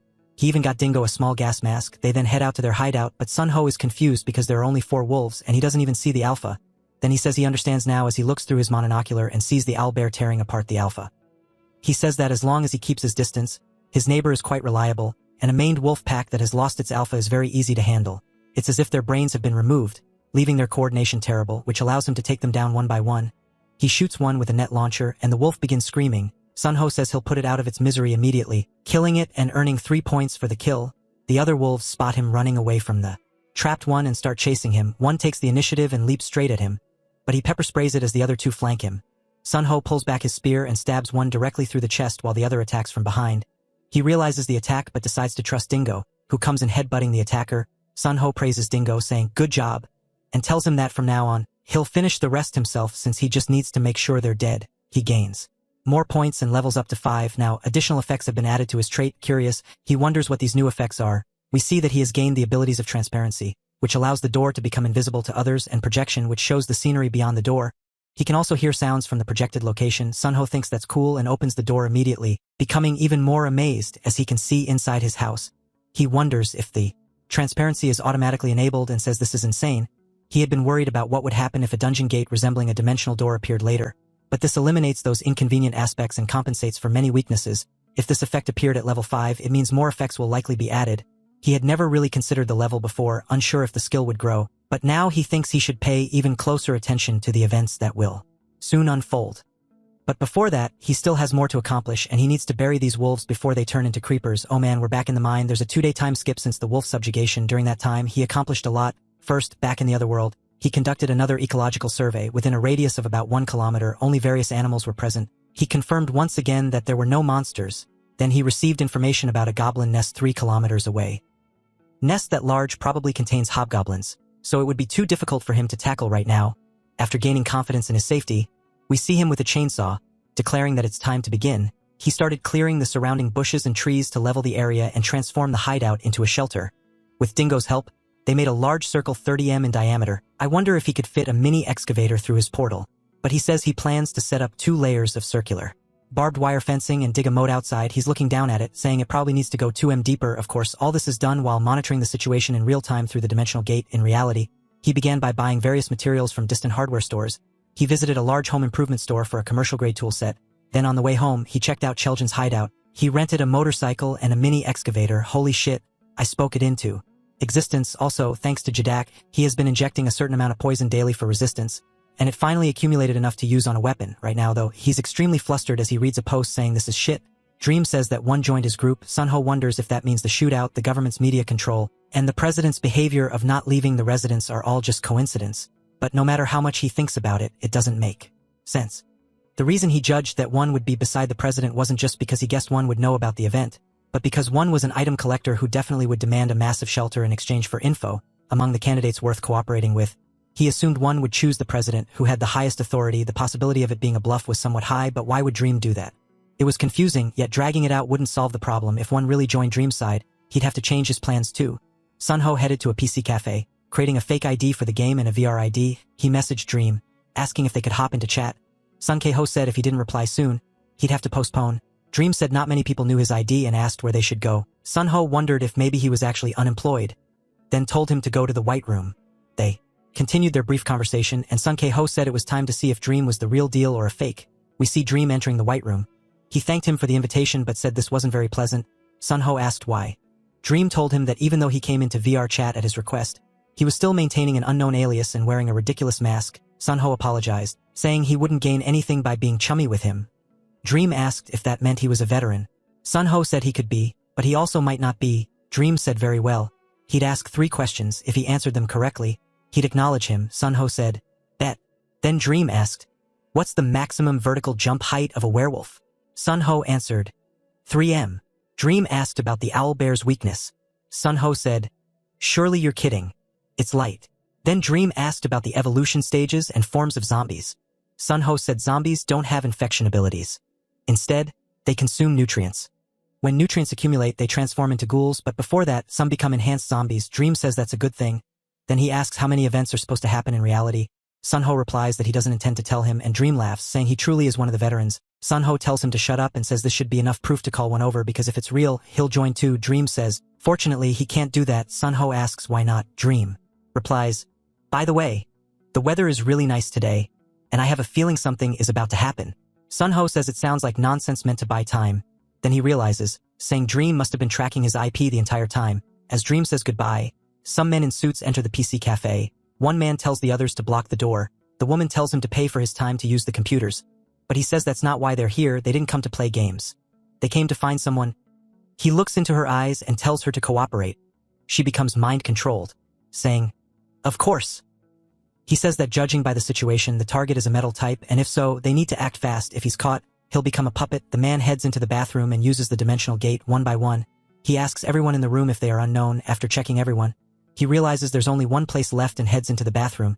He tells Unknown to stop joking and come out already. Then he wonders if maybe Unknown has stealth-type abilities. He's dealt with them before, so he knows that splashing water reveals spots where moisture remains uneven, or if you manage to grab them somehow, it's instant game over for them.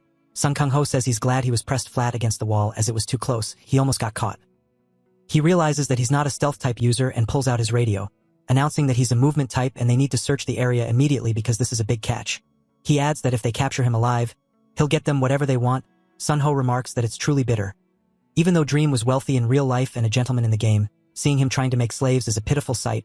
He then thanks Dream as he coats his spear with poison. I honestly didn't know that was Dream, my bad.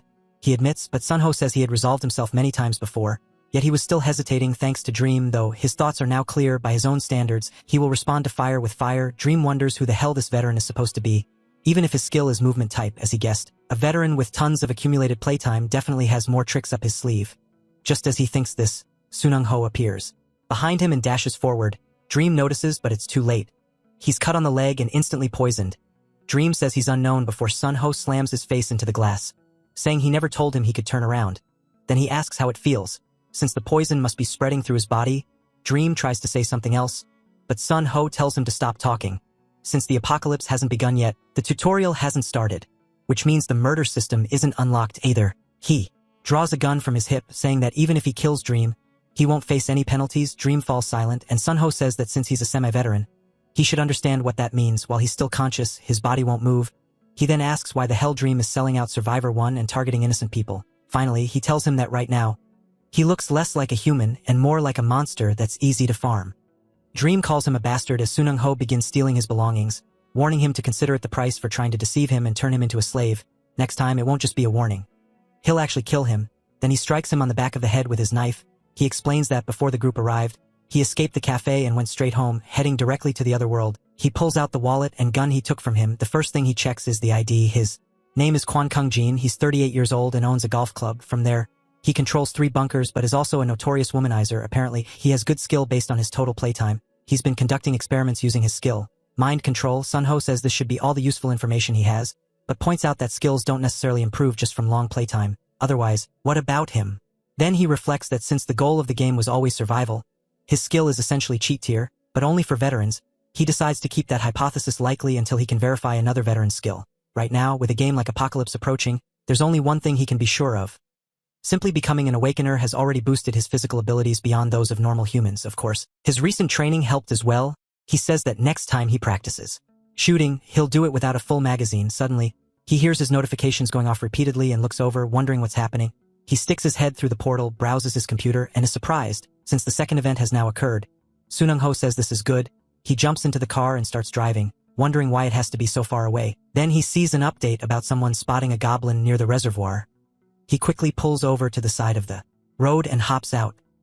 He tells Dingo that they're going to start hunting goblins now. The moment he saw the post, he grabbed the whip and headed straight for the mountains for 2 reasons. First, with the problem this serious, the police would obviously begin sealing off the area. Second, since goblins are roaming monsters, they would almost certainly set up a temporary nest under the hobgoblin's command. He asks Dingo to catch their scent quickly so they can follow it. Dingo barks, then starts sniffing the ground. Before looking up and leading Sun-ho forward, Sun-ho is surprised that Dingo picked up the scent so fast but feels proud of him. Dingo speeds up, jumping through some bushes with Sun-ho quickly following behind. He calls his dog an idiot and asks if there isn't a better path. Dingo barks, and up ahead Sun-ho sees cops lying on the ground surrounded by goblins. He tells himself to stay calm as he approaches one of the officers, checking his breathing and noting that he's still alive. Since there are no visible wounds, Sun-ho concludes the officer was only hit with paralysis poison, but he wonders who took the cop's gun, or if maybe he was suddenly deployed and never had one. He lines the officers up side by side, saying if they rest for about 30 minutes, they'll recover. Then he examines the goblins, noting they're riddled with bullet holes. He questions why the gun was taken in this situation, then considers the possibility that a gold goblin is among the group. If that's the case, he knows he can't let anyone else take it. With that decision made, he uses the cop's phone to call for backup. He leaves a note with their exact location and instructions to bury the goblin corpses so they won't rot. Since monsters have already spread across social media, hiding them now is pointless. From this point on, it's a race against time. He tells Dingo he's counting on him. Elsewhere on the mountain, a man blocks an attack and swings at a goblin, which backsteps to avoid it. He then asks his captain if it's true that he, a non-awakener, is supposed to be the tanker. The guy tells him he has no choice since his specialization is psychokinesis, which has a fairly long cast time, but not to worry as he hurls 3 rocks forward, taking out one of the goblins. He assures him that he'll definitely provide cover. The tanker asks if he's sure the other party members are on their way. He replies that they've already reached the mountain but said they couldn't climb up easily because the police were blocking their path. The tanker then wonders if they should retreat as well. However, The guy tells him to see it as an opportunity, explaining that they've encountered these goblins many times in the game, and all of them are without their main weapons and paralysis poison. The tanker thinks to himself that he assumed everyone who played the game had awakened. Maybe that wasn't true. The guy insists that even so, he's having a hard time. His captain tells him not to panic and to keep doing what he's doing. If they can handle these goblins and capture the hobgoblin group that left the main pack, they'll gain a huge advantage. He adds that if he understands, they should stop complaining and focus. Suddenly, a club swings in from left field, hitting him in the arm and distracting him. He drops to his knees, saying he can't believe a mere goblin figured out their counter-strategy. He wonders what to do next as the goblins start taking space and charge at the two of them to finish the job, but then an arrow flies through the air, striking one of them in the head. 2 more arrows follow, landing with another headshot and one in the chest. The tanker looks over, confused, wondering where the arrows came from. We then see Sun K-ho inside his bunker, saying he's not sure if it was necessary to use all 3 arrows, but that he paid a fair price thanks to them. He confirmed that the Awakeners couldn't climb up, and he was able to encounter a weakened group of goblins. From now on, he must move quickly. The plan he devised for handling the goblin group was simple. First, he would provoke the goblins' aggression. As the enraged goblin approached the gate, distracted by the soda cans he had set up, he would stab it from behind. To the monsters, the gate was invisible. As soon as the goblins screamed in pain, he would use the dimensional gate as a barrier, withdraw the spear, and erase all traces of the attack. Then the hobgoblin, with high perception stats, would see only its fallen subordinate and command the remaining 3 goblins. He would seize the chance and cleave through them all at once, just like he had done many times before. After instantly killing all 3, he said everything was going according to plan so far. Now, he needed to respond based on the behavioral patterns of those left. What surprised him was that the gold goblin was running away from the hobgoblin. He said that since it had come to this, he would have to gamble. The hobgoblin charged in, and he admitted it was insane, but he had no choice, as he blocked the attack with his machete. The force still sent him flying into a tree. He started coughing up blood, saying the shock was greater than he expected. If he lost consciousness, it would be all over here. As the hobgoblin moved to finish him off, his survival instinct activated. His eyes glowed golden as the hobgoblin struck the tree. Sun Ho dashed past him, drew his pistol, and fired 2 shots into the back of the hobgoblin's head. Like YW Melly, then quickly opened his gate. He grabbed the loot and threw it into his bunker, declaring that with this, the first phase of farming was complete. The hobgoblin charged toward him again, so he raised his pistol and fired 1 shot into its shoulder and another into its bicep. It dropped to the ground. He asked if the hobgoblin really thought it would win just because it had hit him. Now he said it was his turn. As he quickly begins cutting it into pieces, successfully killing it, he levels up, gaining 18 points in the skill terrain sense. He lets out a sigh of relief now that it's over. The skill allows him to see, sense, and intuitively respond to the terrain within his field of view. He remarks that this is a pretty useful skill to get early on, which isn't bad. He also receives some gauntlets that grant him handiwork +2. He notes that, once again, the items he has equipped have turned into actual items. He guesses that last time he already had the watch equipped. That was his mistake. Suddenly, they hear another goblin scream and a man shouting that they're here. Sun Ho turns, wondering if the search party has already arrived, but says he took what he needed, so it's time for him to stay in his bunker until the search is over. The next day, inside his bunker, Dingo starts licking him and he wakes up, glancing at his clock and asking if he really slept the entire day. From now on, unless it's an extreme situation, he decides to avoid activating Will to survive. But before he heads outside, he wants to check the loot he got from the goblin. Sun Ho goes over to the loot and comments that, as expected, gold goblins really are different. He's obtained a revolver, which he finds impressive, but he didn't expect to see a knife with permanent invariance. It's made of mariel and isn't affected by the disease, but he wonders how a goblin, of all creatures, could have an item that costs 100 points in the shop. Examining the surface closely, he notes it's a bit bumpy. Then he pauses, saying that goblins in this world carry metal weapons, and considering their level of civilization, there's no way they could make them themselves. He starts to wonder if some kind of mutation might have occurred. He admits this might be mere speculation, but he'll have a chance to investigate the items further. He then pulls out some shade grapes, which enhance night vision. He explains this accounts for how the Dal goblins were able to move freely at night. Finally, he opens his status window, showing that his stats are quite decent and that he has 77 points to spend. He mentions his growth rate is much faster than it was in the game. That wraps up everything he needed to check in this world. He then opens the gate. As his signal connects, he is immediately flooded with messages. Curious about what's going on, he sees there from Hunjun, Mikyang, and even Su Yen. He says he's never been this popular before but decides to head to the fitness center. He does so, telling Hunjun that he's there. Hunjun and Mikyang quickly run over, and Hunjun says he was really worried. Sun Ho then asks who the people behind them are. Hunjun tells him to introduce himself, explaining they're his party members and that surely everyone knows Sun Ho is the snack shop owner. One of the men introduces himself as Lee Kyung-hun, and the woman as Kim Bora. Sun Ho introduces himself too, then he asks Hun where the last member is. Hunjun says that person went to the big camping gear discount store, asking Sun Ho if he knows about it. Sun Ho says he didn't know there was a place like that nearby. Mikyang says it opened just a month ago and everything there is very modern. Han then asks if Sunho has checked everything about yesterday's incident and the news. Sunho replies that, of course, he watched it all on YouTube. The doctor who dissected the goblin found on the mountain warned everyone to prepare for the apocalypse, and the president held a national security meeting, announcing they would confirm the whereabouts of the survival life creator and consult the awakened one's opinions. Hunjun then asks Sunho what he plans to do now. Sunho asks what he means. Hunjun says that since Sunho knows a lot, they wanted to get his advice. Hun asks Hunjun if he's serious, reminding him that he already gave advice. Goblins only give points, and even if an awakened kills one, the best they do is level up from 1 to 2. He suggests Hunjun keep stocking up on supplies like he's doing now. Sunho asks what on earth this guy is talking about, telling Kyung-hun that he's wrong. Kyung-hun then asks if Sunho has even played the game. Sunho says no, but mentions that if you check the community a bit. Kyung-hun interrupts, saying, "Exactly, trusting the community too much isn't good," and asks if he understands. Bora then turns to Kyung-hun, saying she's been curious for a while about exposure to zombie spores. She wants to know who turns into zombies, who survives, and if there are conditions that determine whether you turn after infection. Kyung-hun replies that, at the very least, anyone who has come into contact with an awakened should be fine. She asks him to explain more, and he gets a little angry, saying they surely already know why he awakened. It's because he played the game and shorties made contact with the system. Meaning that even though they're not awakened, since they've interacted with him, they're safe. Bora says that when he puts it like that, it sounds convincing and she'll stick with him from now on. Kyung-hun laughs, telling her to trust him, but Mikong says she also has a question. She mentions the tutorial was super hard and asks if he cleared it. He ignores her, telling her not to worry, as he'll make sure to protect all of them. Sunho just wonders what this guy's deal is. He admits it's a somewhat credible hypothesis, but there's no evidence anywhere that awakened people can be exposed to spores and stay fine. He sighs hopelessly, thinking Hunjun probably called him because he doesn't trust this guy either. He decides to get up for now, not wanting to give direct information to someone like him. He tells Hunjun that he has some plans and will contact him again later. After leaving the club, he revised the list of places to scavenge before the disease arrived, adding the camping store Hunjun had mentioned and removing the convenience store. By the time he reached his house, he met Suyen, who had been waiting for him. She said she had something to show him. She came to give him something and asked if he could stay for a bit.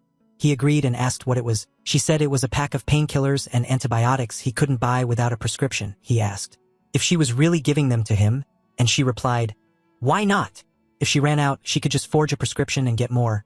She told him her address, saying it was also written on the pouch. He asked why she was giving him that too.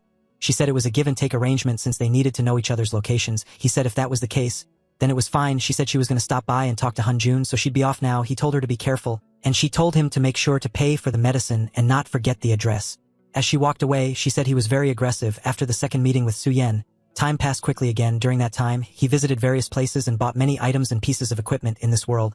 He built a storage facility using sandwich panels and began loading items into it. After receiving the mini excavator he had reserved, he started doing construction work on the side.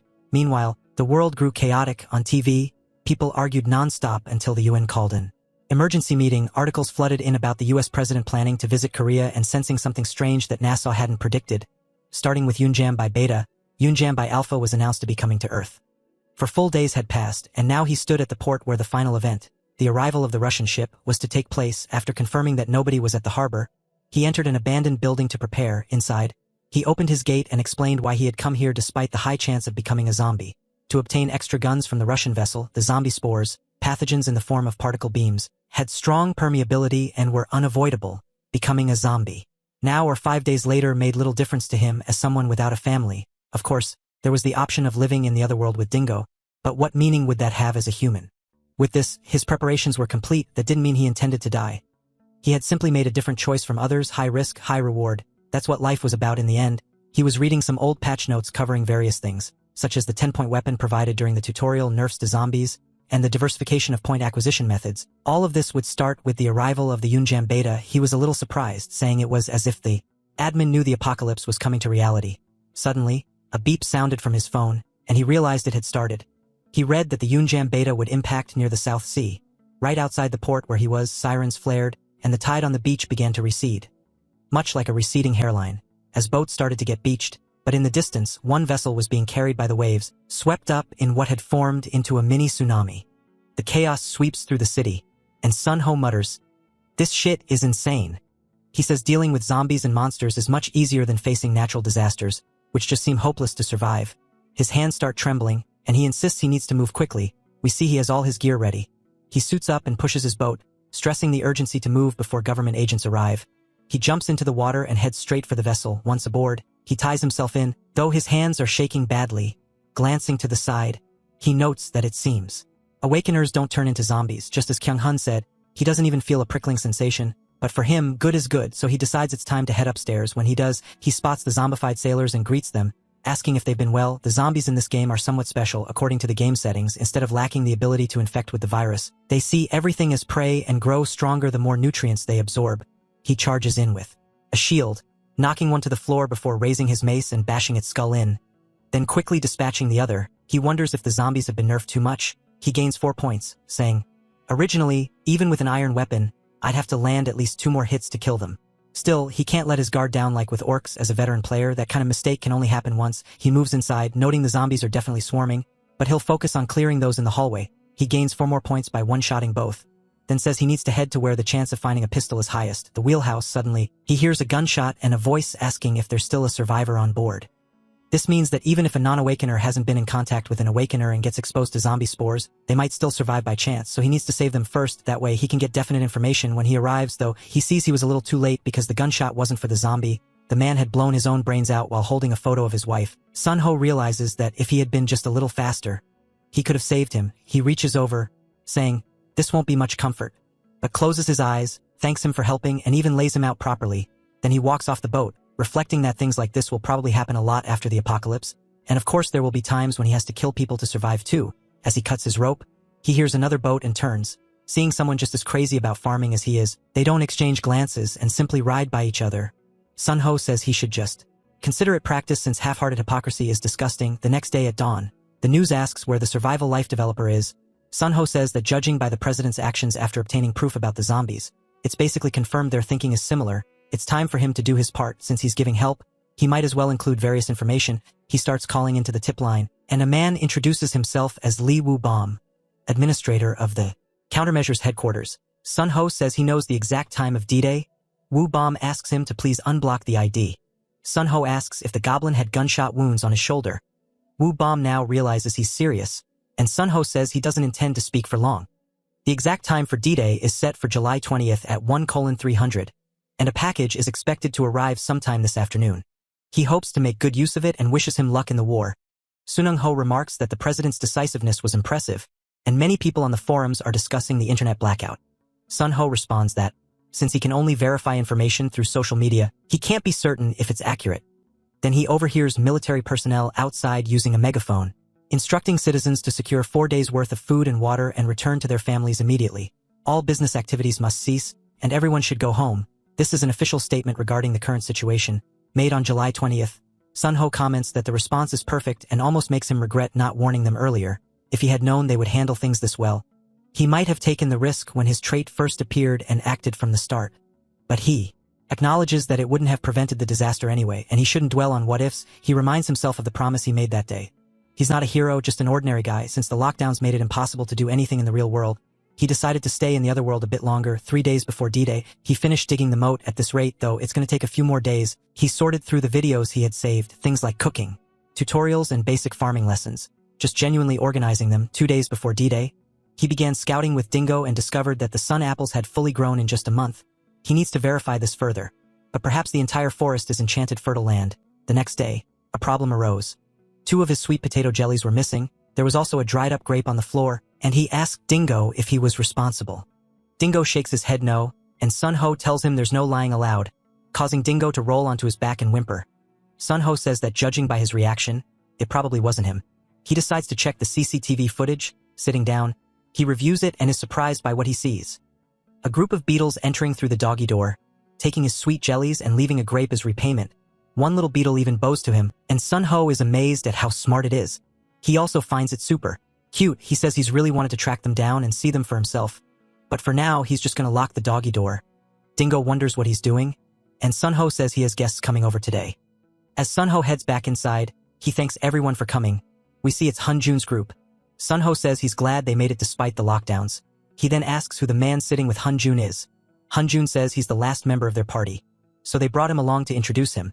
The man introduces himself as Yuian, saying he awakened but turned the game off right away, so he doesn't know much about it. However, in the real world, he has a major in electrical engineering, which he's confident in. Sun-ho says that's good enough for him and introduces himself.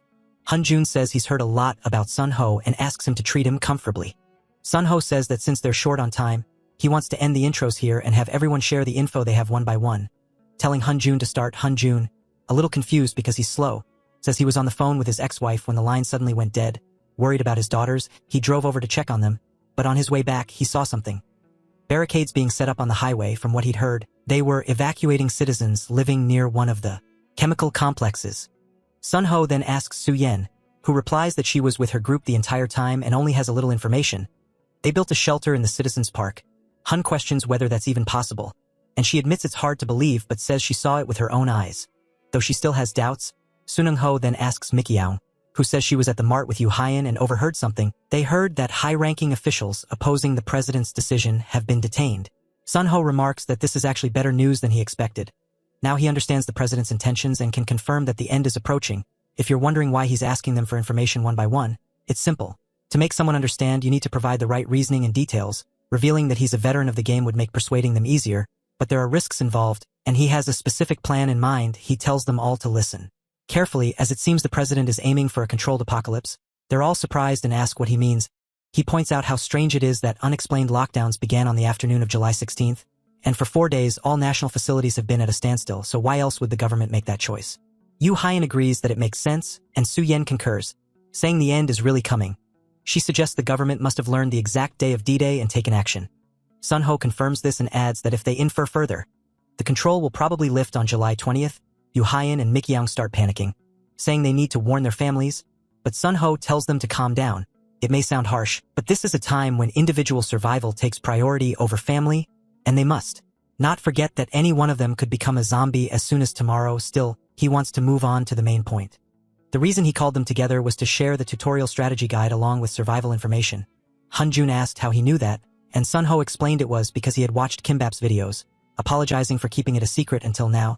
He also apologized to Mikiao for hiding it, but she said it was fine since she had lied to him as well about being awakened. Sun Ho told them they were free to use the information however they wished, but when it came to the tutorial, he begged them to follow the manual faithfully. That night, after everyone left and midnight arrived, he reflected on the extensive preparations he had made over the past 32 days, admitting it wasn't perfect. Moreover, he acknowledged that his selfishness, disguised as necessity, might cause problems later, but he had no regrets. Nearby, on a mountain, anti-air missiles launched, exploding alongside a meteor. Sun Ho watched, saying the end was inevitable and that it was time for the apocalypse to begin. At dawn, the lockdown was lifted, having completed his basic preparations during that time. He added bulletproof glass and reinforced wooden doors as part of his usual morning routine. He then injected a small dose of paralyzing poison and forced himself to exercise to build resistance. Seen doing 3001 push-ups. Later, he changed back into his combat suit and had breakfast with Dingo. He waited until the promised time of 9 o'clock for the lights to come on. On the TV, a technician was giving a speech. Sun Ho said the national address was so overwhelming that he wondered who else could have led them to such a dignified end if not for this person. He expressed a genuine hope that the end wouldn't come, but since it was already here, he resolved to survive as a veteran of the apocalypse. A detail we glimpsed from the very beginning. There were 4 hours left until the spores made landfall. He spent 2 hours checking the warehouse where he planned to store his farmed items, then setting up the equipment he'd use after the disease hit, and preparing the training ground before returning to reality. But as soon as he came back, it was exactly as he expected. It had become a living hell. There was a chubby naked guy wandering the street. Naturally, there was fighting, brawling, and people unleashing their suppressed desires. The man said that if they were all going to die soon, they might as well start getting jiggy with it. Right before he got hit by a car, with people killing others without a shred of guilt. It was, of course, INH and Kellen's group. Cheljin suggested they just say they'd gotten rid of some bad luck. Besides, they couldn't use the car once the disease hit anyway. He told Sun Ho to stop watching from the rooftop like a loser, warning that if he turned into a zombie, he'd do him the favor of turning him into points. Sunung Ho replied this wasn't some grand era of romance, wondering what the strange declaration of war was about. Then a flyer flew past his head, and he looked up to see a plane dropping them from above. He said the government worried about its citizens' safety until the very end and were completely different from someone like him. If only there were people like them, the apocalypse might even be bearable, but everyone was different and there was nothing he could do. It was time for him to go and get ready. Only 3 minutes left until the spores made landfall. With that, the reality check was complete. He hoped this would be enough to use before the disease struck, and he was sure he'd memorized the farming route properly. He glanced at his watch, wondering, what if he forgets to take off his non-magic metal watch after the disease? Then he laughed at himself, saying it wasn't like he had a safety obsession. He'd done everything he could. From now on, All he could do was pray everything went exactly according to plan. As the spores begin to settle, people on the streets start collapsing to their knees, overwhelmed by the virus and turning into zombies, just as Sango predicted. They're all searching for prey. He drives through the street, noting there are actually fewer zombies than he expected, but now he understands why. Most people spent their final moments with their families. He wonders if anyone around hasn't turned into a zombie yet, but for now, he thinks this is better, since when he's farming, they usually just get in his way. He stops first at the pharmacy. Noticing the shutters aren't down, this is lucky for him. He smashes the door open and activates his portal, saying he needs to move quickly from now on. It takes time for the spores to fully control the zombies, so if he can raid the hardware store before then, he should avoid unnecessary fights. As he begins tossing shit through his portal, some of it lands near Dingo, confusing him until it starts pelting him. That's a dog pile. Son Ho says he's completely emptied out the pharmacy, judging by his progress so far. He thinks he can finish faster than expected, at least that's what he believed until he reached the hardware store and saw it was double locked. He says he anticipated something like this, so he brought an oxygen cutter, but it's much louder than he thought. He hears footsteps and realizes that even though their ability to track organic matter was nerfed by a patch, the zombies are still coming for him because of the cutter's noise. Sun Ho says, "We already saw this during the Russian ship incident. We should know that zombies in their early stage, before absorbing any nutrients, are weak. At that stage, even after the nerf, a newbie can easily handle them as long as they know the weak points." He quickly takes one down just as two more rush him from the side. He swings downward at the woman and then across the man's face. The difficulty in real life has become easier than it was in the game. He gains 6 points and remarks that earning points is much simpler now, though he's unsure how to handle the situation. Normally, the usual tactic would be to lure them into an alley and take them out one by one. But at the moment, his movement is limited, since he happens to be carrying an oxygen cutter. He decides to use it and kill them all at once. He warns them only once, saying that until now, the only reason he avoided them was to not waste his farming time. He begins cutting off their heads one after another, insisting it wasn't because he was scared. He pushes them back before more can leap at him. He distances himself, evading their attacks, telling them to think carefully because there's someone who has dumped over 500 hours into that lousy game. Without ghouls here, there's no way he'd lose to the likes of them, especially when they aren't even gathered in a proper swarm. He starts toppling them over one another and says it was fun, so they should consider this a reward. Now that he's got them all together, he lights up his cutter and says he'll send them off with a bang, then begins drilling into them. After the intense fight with the zombies, he finishes scavenging the hardware store and heads toward the local police station. Unfortunately, the armory has already been looted.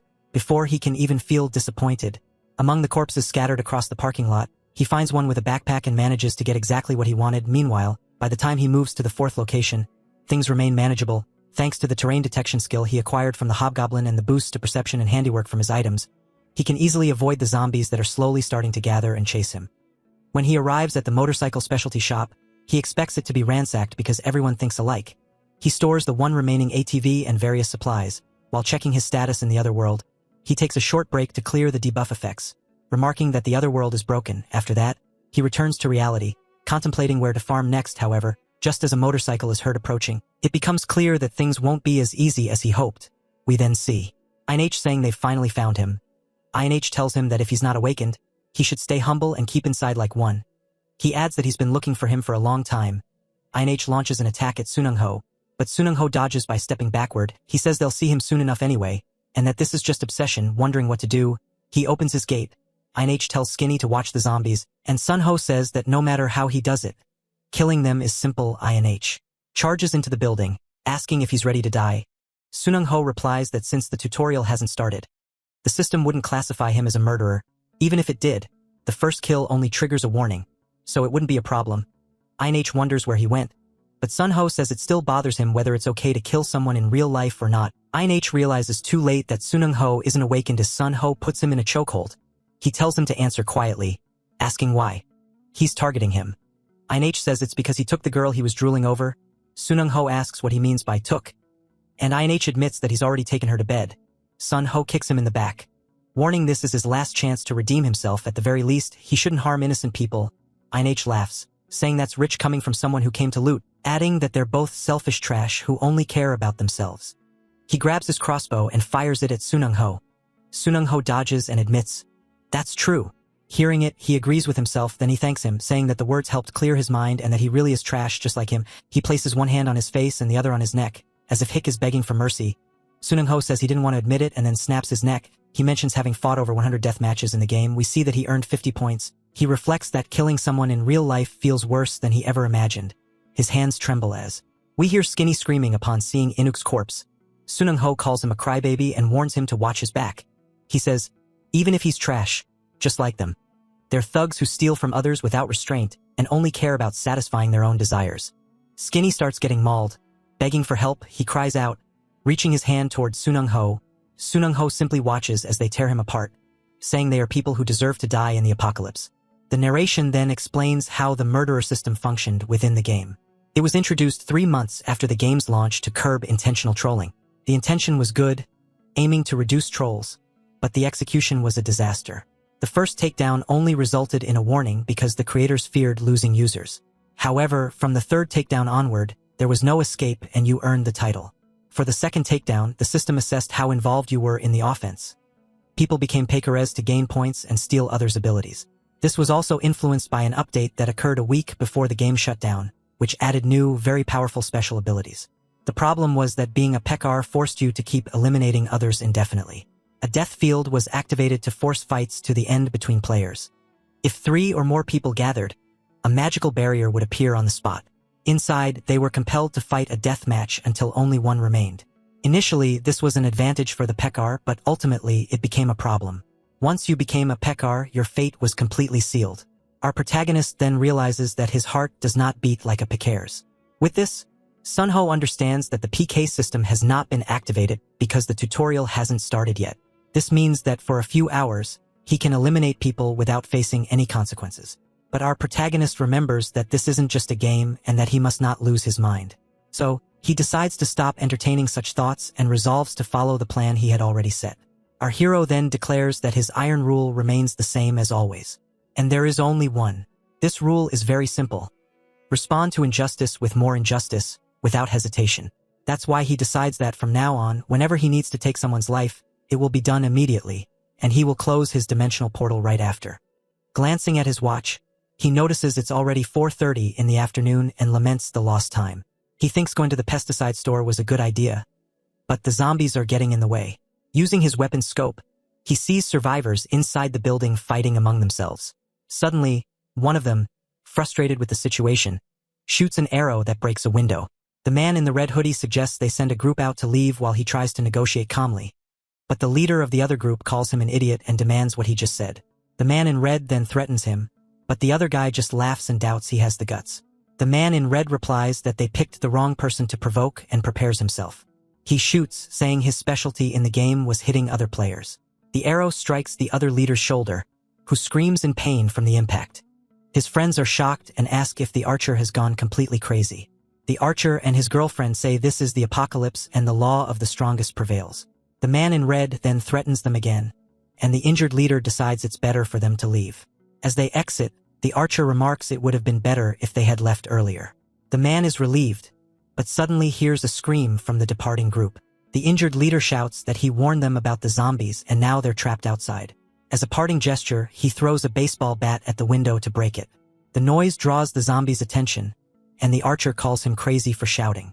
Our protagonist watches through his binoculars as the group flees desperately from the zombies on the street. He's impressed by the scene, thinking that guy gave him a rare spectacle. Sunho thinks that if he meets that guy again, he'll need to give him something as a reward. With that, he wonders if his item collection is finally complete and looks toward the portal. Our protagonist checks his watch and sees he still has over an hour remaining. He thinks that in moments like this, he really needs the help of his partner, Dingo. With that in mind, he decides to change the order of their plan and says that now it's his partner's turn. The narration then asks where zombies tend to gather most at the beginning. The answer is in places where nutrients can be easily consumed. That is, their favorite spots are large supermarkets full of food.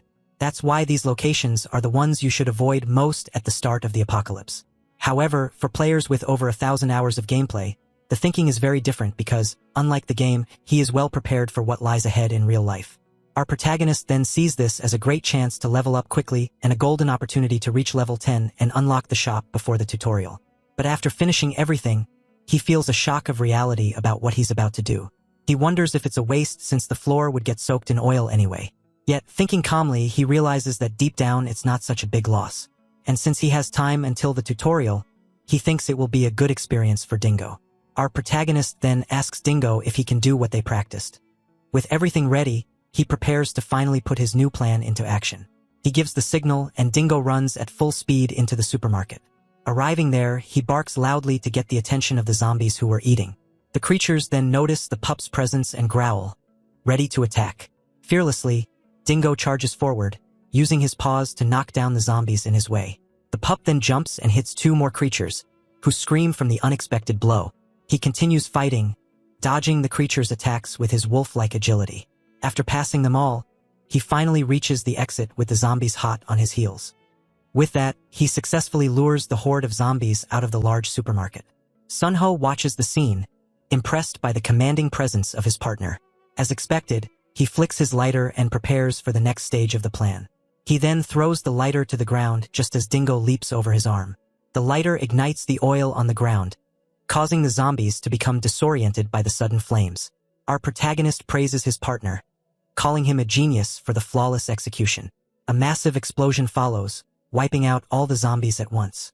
He levels up to level 11, earning 116 points and a dimensional slot. Night is approaching, and our protagonist has finally completed his supply run. He looted the supermarket and even grabbed some computers from an apartment building. Knowing the buildings would soon collapse, he hurried to leave the area. With that, he opens a dimensional portal in the middle of the street and locks in the coordinates. He crosses over to the other world on his motorcycle, which has now served its purpose. Upon arriving at his hideout, he switches to equipment free of metal. At his training ground, located 1 kilometer from the shelter, he prepares for the next phase. Our hero takes his preset gear and finishes readying himself for the worst. Sunho wonders if his appearance is suitable since there are no zippers or metal buckles. Glancing at his watch, he realizes there are only 3 minutes left until the event. Suddenly, a strange feeling of unease washes over our protagonist. The system then confirms that the portal only allows entry for him and his possessions. He confirms that the zombie spores and the wire disease spread through the wind. The zombie spores are extremely harmful to humans, turning them into monsters. Meanwhile, the metal wire disease destroys objects, so he can't afford to let his guard down. That's why he is at the training ground, surrounded by wood for protection. Our protagonist believes there's no point in worrying now and braces himself for the worst. If his equipment fails, all he needs to do is run to minimize the damage he suffers. For the moment, his focus must be on one single, most important task. With that resolve, he opens his portal and concentrates fully on keeping it stable. The countdown begins, and at 6 o'clock in the evening, the wire disease finally arrives. The plague lands in Korea and instantly begins distorting the entire city. In the game, this dreadful plague was known to everyone as the Middle Plague. This infectious disease obliterated all the civilization humanity had built.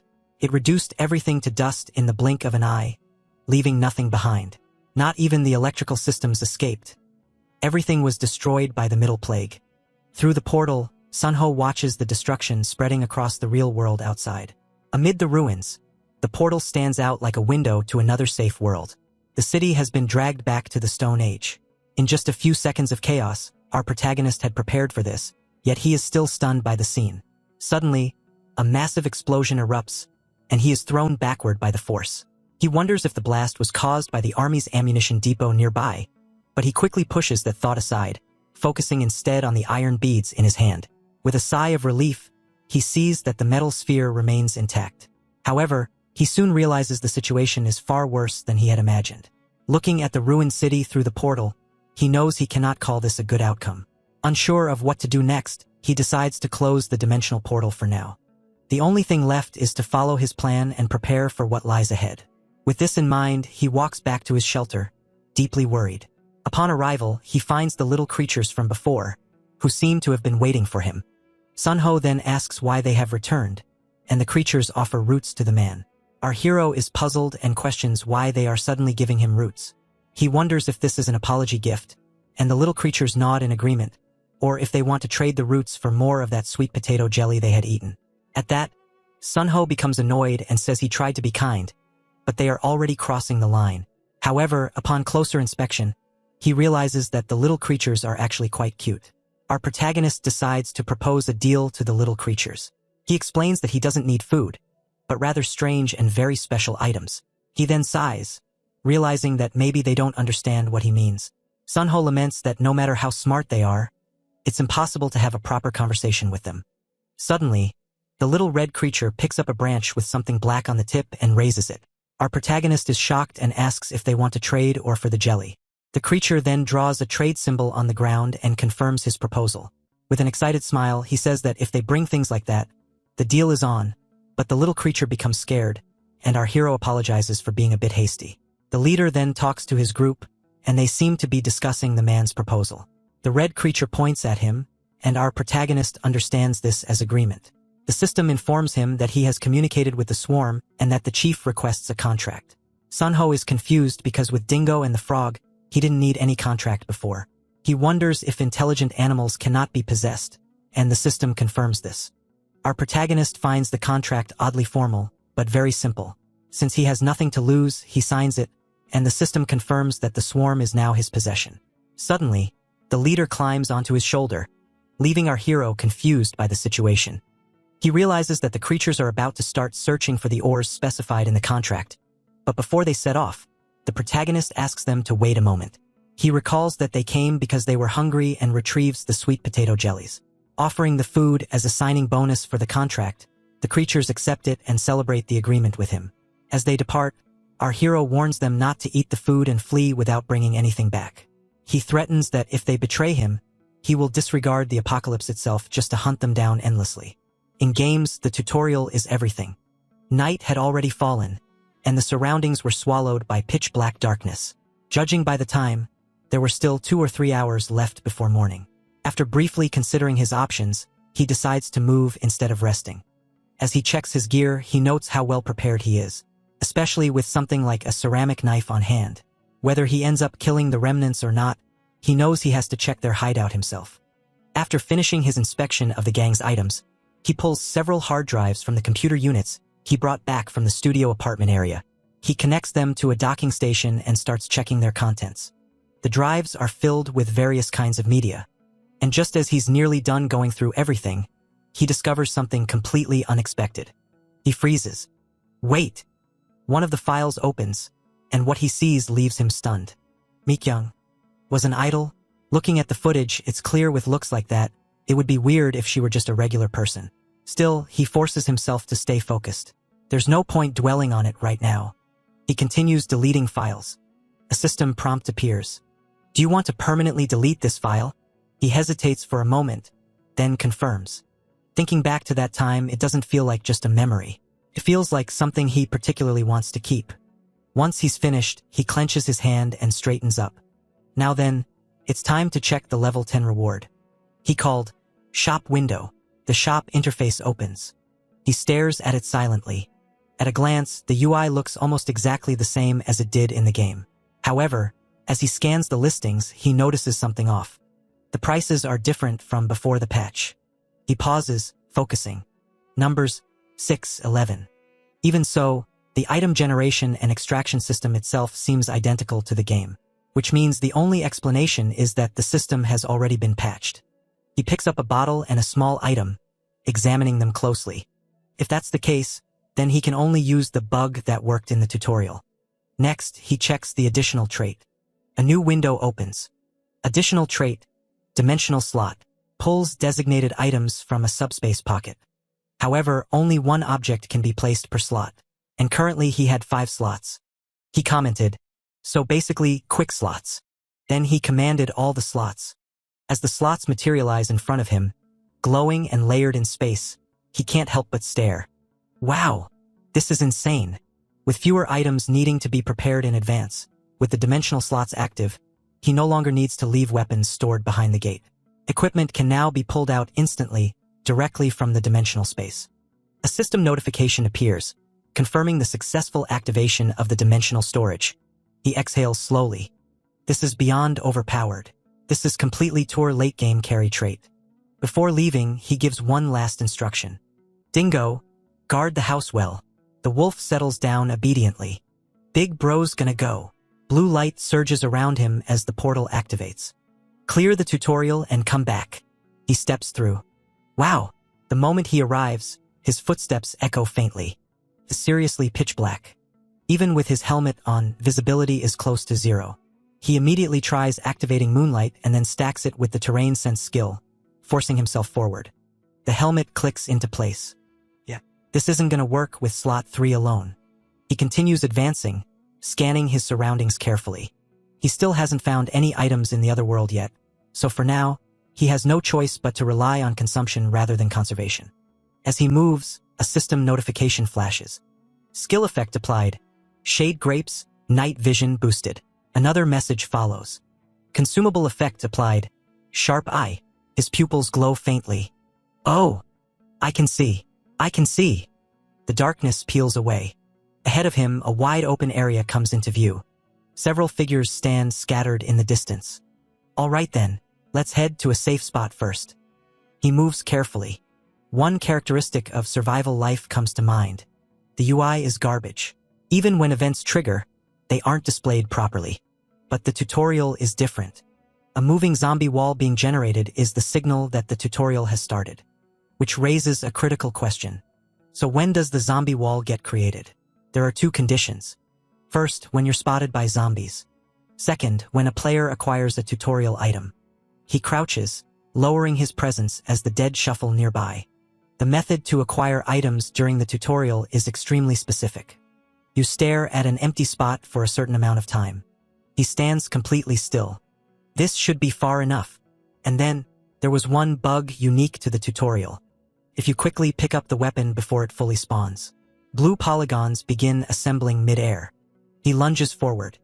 His hand closes around the weapon just as it finishes materializing. Boom! You get this. The weapon stabilizes in his grasp. But at the same time, an identical duplicate begins forming right beside it. The zombie wall has officially been triggered, and the tutorial has begun in earnest. And just like in the game, whatever item gets copied at the beginning of the tutorial is also added to the shop. Compared to the messy patches that came before, where you never knew what would work and what wouldn't, this one is different. This patch is genuinely god tier. A translucent window flashes in front of him. Patch notes: tutorial reward behavior adjusted, duplicate item generation fixed after acquisition, item persistence improved, tutorial stability enhanced. He tightens his grip on the weapon. Even the sound tells him everything he needs to know. He was listening to how loud the zombies are getting, telling himself not to rush too much. Even if he doesn't want to see them up close, there's no avoiding it anymore. He'll be seeing them till he's sick of it. He steps forward. There are several ways to clear the tutorial. One of them is simple. Kill zombies. And kill. And kill. And keep killing, massacring every single zombie in the area. But there's another way. If you don't like that, there's also a method to break through. The closing zombie wall. The moment the zombies start compressing from all directions, the wall forms, sealing the area completely. Bodies pile up. Hands claw forward. Teeth gnash in the dark. Then, the pressure spikes. The wall collapses inward. The zombies surge. And suddenly, he's sent flying. He slams across the ground. Damn! He tries to pull himself up, but his body doesn't respond fast enough. He couldn't pull it off like Toshi or Ori does. Fine. His strategy was simple. He forces himself upright and starts running. Footsteps thunder behind him as the horde chases relentlessly. His breathing stays steady. No hesitation. No panic. His original plan was never to wipe everything out. It was simple. Just find the boss and take it down. He runs without stopping for even a moment. Of course, he isn't blindly searching for the boss monster. That would be reckless. There is always a checkpoint within the designated tutorial area. And only by reaching that checkpoint will the boss respawn. That's the rule. But where the hell is it? As he moves, a warning flashes in front of him. Shade Grape's effect will soon wear off. Time is running out. The checkpoint has to be one of the buildings located within a 3-kilometer radius of the tutorial starting point. Among them, there's only one place it can be. Zombies suddenly surge toward him. One swipes at his head, and he barely manages to deflect the blow while continuing to move. More bodies press in from the sides, forcing him to weave through narrow gaps as he pushes forward. Rain pours down as the ruined city stretches ahead. Then, he sees it. There it is. A single intact building stands among the wreckage. The checkpoint, and with it, the place where the tutorial boss will finally appear. He stumbles forward and finally comes to a stop. A system message flashes. Shade Grape's effect has worn off. At least now he can catch his breath while waiting for the boss to respawn. For the moment, he decides on his next move. He'll head up to the roof. The plan is simple. First, confirm what kind of enhanced zombie appears. Then decide how to deal with it. As he starts moving, something feels off. Ha! He pushes open the rooftop door. At that moment, someone freezes behind him. A girl stares in disbelief. Siongo? Later they sit on the rooftop and she told him everything. He then asked, so basically, all the gym members survived. She replied, yes, thankfully. Then he asks the obvious question. But what brings you all the way out here? She looks at him, slightly surprised. She quickly waves it off. Ah, I absolutely did not ignore the manual. She explains that Kyung-hoon insisted they stick together. When they argued about it, zombies suddenly showed up. After that, everything turned chaotic. They ran without a clear direction, and somehow ended up here while trying to escape. He listens quietly, taking in every detail. This wasn't a coincidence. The tutorial area, the checkpoint, and now other survivors have wandered into it. He clenches his teeth. Damn it, that troll bastard can't use good intel even when it's handed to him. This is seriously troublesome. He lowers his voice and turns toward her. Mi-kyung, listen carefully. Having to pretend to be a non-awakened in this situation makes everything harder. He told her that soon the tutorial boss, an enhanced zombie, will be summoned. Her eyes widen. What? Don't tell me the method you chose is. He replied, no. She freezes. He continues, I just got dragged into this. Someone else dumped us into this mess. She lowered her head. I see. He exhales once, then continues. In the video, it said that once the boss dies, the gathered zombies scatter. The zombie wall collapses and all aggro resets. On the screen from the video, a familiar face appears, reminding viewers to like and turn the notification on. So don't forget to subscribe, guys. Kim Bapjoa said that if you hide or run at that point, the tutorial will end. She thinks for a moment, then asks the key question. Then when does the enhanced zombie appear? He answers calmly. It'll show up soon. Then, right about. A violent surge of blue electricity tears through the air. The ground cracks as lightning arcs downward. A massive figure emerges, surrounded by sparks, its body twitching unnaturally as power courses through it. Like that, the enhanced zombie has spawned, and the tutorial has officially reached the point of no return. She squints at the monster below. Doesn't it look like it has antennae on its head? He studies it quietly. Then he turns to her. Has anything about your body changed recently? She blinks, confused. Why do you ask all of a sudden? He keeps his eyes on the enhanced zombie. Enhanced zombies with those kinds of protrusions on their heads are said to have the ability to seal something. Below them, the monster crouches, its body wrapped in a strange purple aura. Her expression stiffens. Gasp. Really? She raises her hand in a panic. Just a second, status window. A red system notification slams into view. Trait seal effect is in place. Her face goes pale. Whoa. Just like you said. My trait is sealed, Siongo. He looks at the message, then nods. I see. He turns to her again. Mi-kyung, you said you trusted me. Does that still hold true? She doesn't hesitate. Of course. After everything you've done to help us. And, he cuts in calmly. The stuff I mailed you last time. Is it in your bag? She opens her backpack at once. Of course, starting with the flare signal and all that. He nods once. Good. Then he issues his orders. Mi-kyung, draw the zombie's eyes from the rooftop. She stiffens but doesn't argue. Below them, he grips his helmet. And without another word, he moves. The plan is set. The enhanced zombie has revealed its gimmick. And the tutorial boss fight finally begins on his terms. He drops down from above, committing to the fight. I'll take down the enhanced zombie. The moment his feet hit the ground, a sharp wave of regret hits him. Damn it. Striking a cool pose on the way down was fine. But, what now? The enhanced zombie stands at the center of the horde, its body wrapped in a thick purple aura as other zombies crowd around it. A red warning flashes in front of him. Trait seal effect is in place. Of all things, it had to be trait sealing.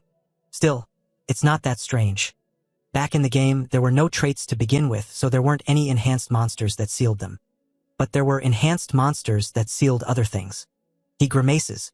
I got careless. If he'd known, he would have put his bow in slot 1 instead. Then something feels off. Huh? How come this still works? He pulls out his equipment, blue light flickering as the slot activates. So is it because the enhanced zombies level is lower than mine? He quickly pieces it together. That means only his base trait is sealed. The extra one isn't.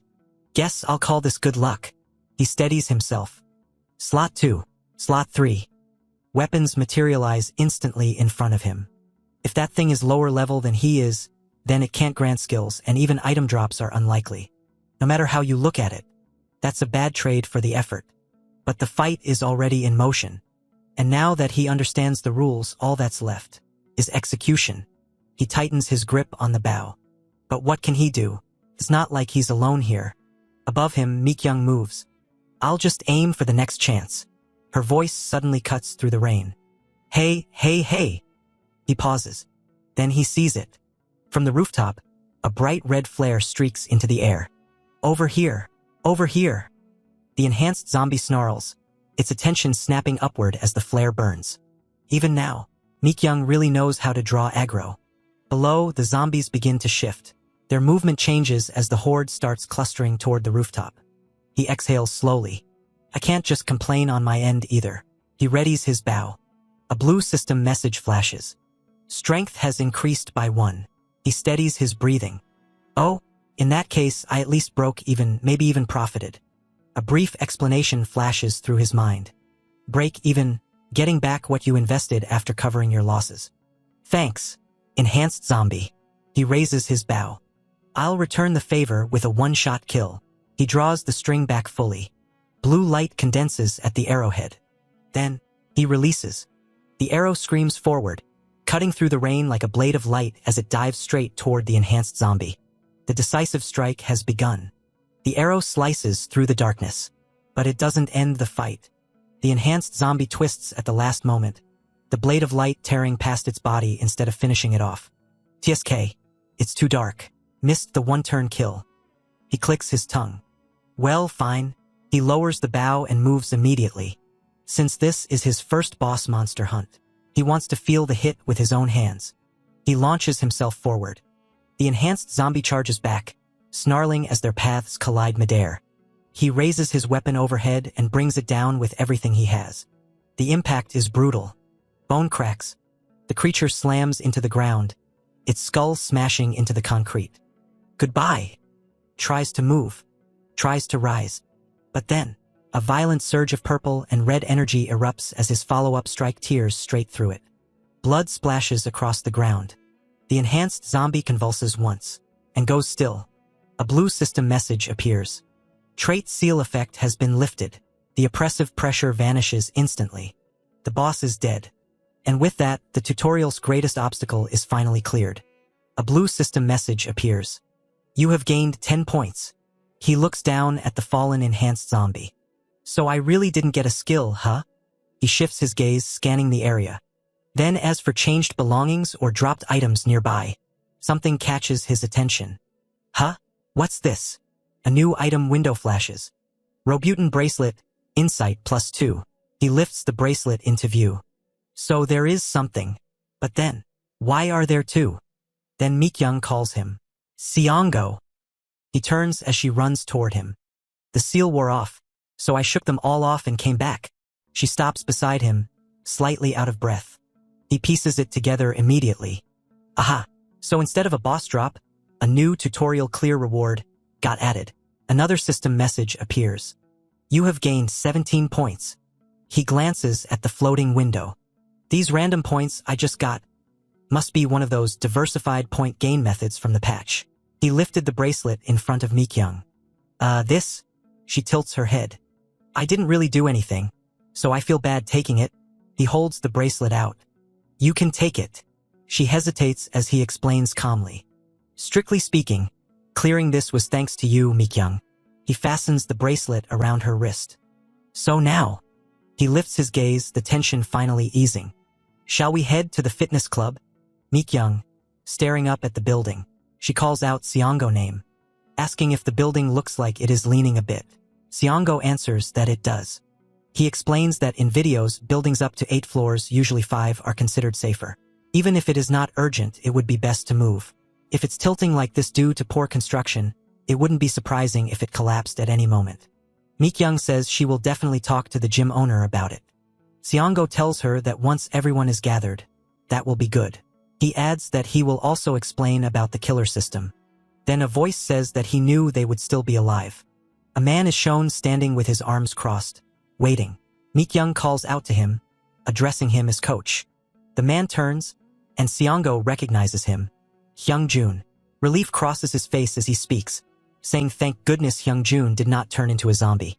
Hyungjun answers back, telling Seongo that he should have said something heartwarming instead. He says there is far too much to talk about. He tells everyone to go inside first. Once inside, Hyungjun asks quietly if that is true. Inside the room, several people are gathered among stacked supplies and improvised furniture. Hyungjun asks Seongo if he really took down a tutorial boss that seals traits. Seongo responds calmly, telling them there is no need to be shocked. He explains that thanks to Mikyung's awakening, he was able to do it one-on-one. Someone comments that his guts are insane and says that it is amazing. Seongo laughs lightly and answers that maybe that is true. He then asks if there was any item dropped as a tutorial reward. Hyungjun replies that there was nothing at all, except for the Spark Ebony Club. He adds that there weren't any of the checkpoints he mentioned either. He adds that there wasn't a single place without zombies to begin with. Someone reacts in disbelief, asking what that means. Seongo explains that tutorial difficulty and conditions are being applied based on the player's level in reality. He adds that they have to meet stricter conditions to receive rewards. He then asks if he ever gained points in any way other than killing monsters. Hyungjun answers that he got some when he helped Yoo-hyun. Yoo-hyun acknowledges that and says yes, that is right. He explains more clearly. He says that specifically, when the coach shoved away the zombie that was trying to grab him, points were awarded. Seongo continues, saying that in that case it seems that in reality, they gain points for successfully escaping after being spotted by a mob, for helping someone. Mikyung, with a surprise, clasping her hands, summarizes that non-combat awakeners can earn points more easily now. Seongo confirms it, saying exactly. Hyungjun then addresses Seongo directly. He asks him what his trait is. Seongo hesitates, responding with confusion, saying that the question came out of nowhere. Hyungjun steps closer and tells him not to play dumb. Hyungjun reminded Seongo that the system kicked in when the tutorial started, gave him a trait. He says that awakening was just a pre-registration bonus. Images from the game Survival Life appear, emphasizing the idea as he continues speaking. He wonders if everyone who survived awakened. Seongo reacts internally, finding it unbelievable.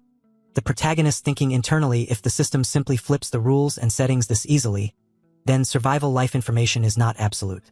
He continues, saying that unlike the other two, that did not get any items in the tutorial. He wonders what Mikyung, who awakened, must be thinking now. Hyungjun begins to speak again. He says that he received a physical enhancement that raised his strength and agility.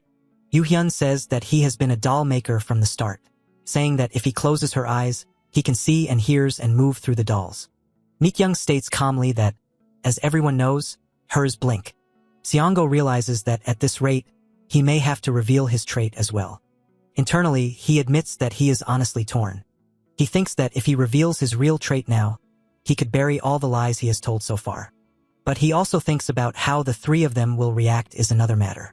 The group sits together in silence. Mikyung calls out, addressing the coach. Seongo says that maybe it's just his twisted personality, but what if they feel resentment of jealousy? While Mikyung whispering something to the coach, Seongo brush it all, saying that they should stick to the plan.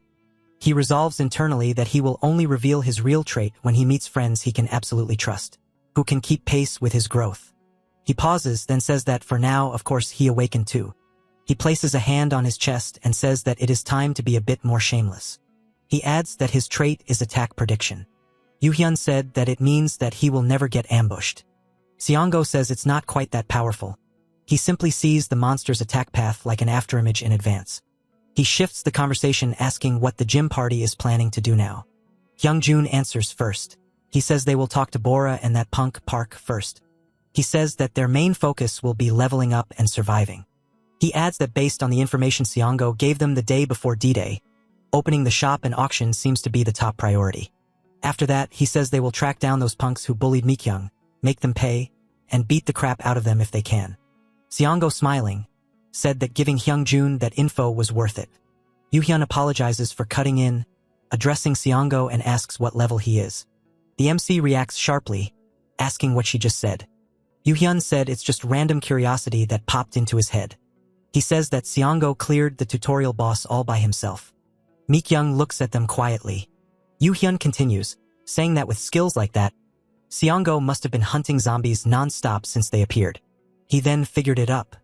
He concludes that, in other words, since there's a level gap between him being level 1 and the respawn monster, Seongo must have been fighting mid-level monsters. Hyungjun suddenly grabs him from behind, restraining him as she gasps, barely able to breathe. Hyungjun said why would he ask something like that? He says that, at most, Seongo should only be around level 4. Yoo-hyun struggles and gasps, calling out that he cannot breathe. Hyungjun immediately asks Mikyung if that's alright. She answers that it is. She then says that since she is level 2, that must be how it is. She adds confidently that she is sure that is how it works. She turns to Seongo and asks if that is right. Seongo hesitates and answers vaguely. Internally, he thinks that they just covered for him so he would not have to put in extra effort. He realizes that they even knocked the kid out. Hyungjun crouches beside him, checking on him. After that, Seongo straightens up and says that since it is late, they should get going. He stands and begins to leave. Someone calls out, telling him to wait. Seongo turns back. Hyungjun hands him a plastic binoculars that Yoo-hyun made and some snacks. He asks if he can really have them. Hyungjun answers that of course he can, after everything Seongo has done for them. As they walk, Hyungjun suddenly asks if he ever told him why he divorced his wife. Seongo responds, reminding him that he said it was embarrassing and that he refused to say. Hyungjun answers that it really is embarrassing to spell it out now. He explains that it was because he was afraid of muscle loss. Specifically, when he ate with his wife, he's pretend to eat, but in reality he caused all sorts of trouble because he was obsessed with losing muscle and that became a problem. Hyungjun finishes by saying that, in the end, what he means is simple. He tells Seongo that everyone has things, big or small, that they do not want to talk about. He adds that you can talk about anything whenever you are ready, just like he is doing now. Seongo thinking that Hyungjun and Mikyung, saying that they must have noticed something was being hidden. Hyungjun brushes it off, saying that for now he is done talking. Seongo suddenly steps forward and grabs Hyungjun's arm. He tells him to let him say something. The level gap will eventually close. He'll get stronger once he gain more experience. He tells Hyungjun to stay alive until the day they can stand together. Mikyung looks up at them. After a brief pause, Seongo turns and begins to walk away. As he leaves, he says that he will drop by from time to time.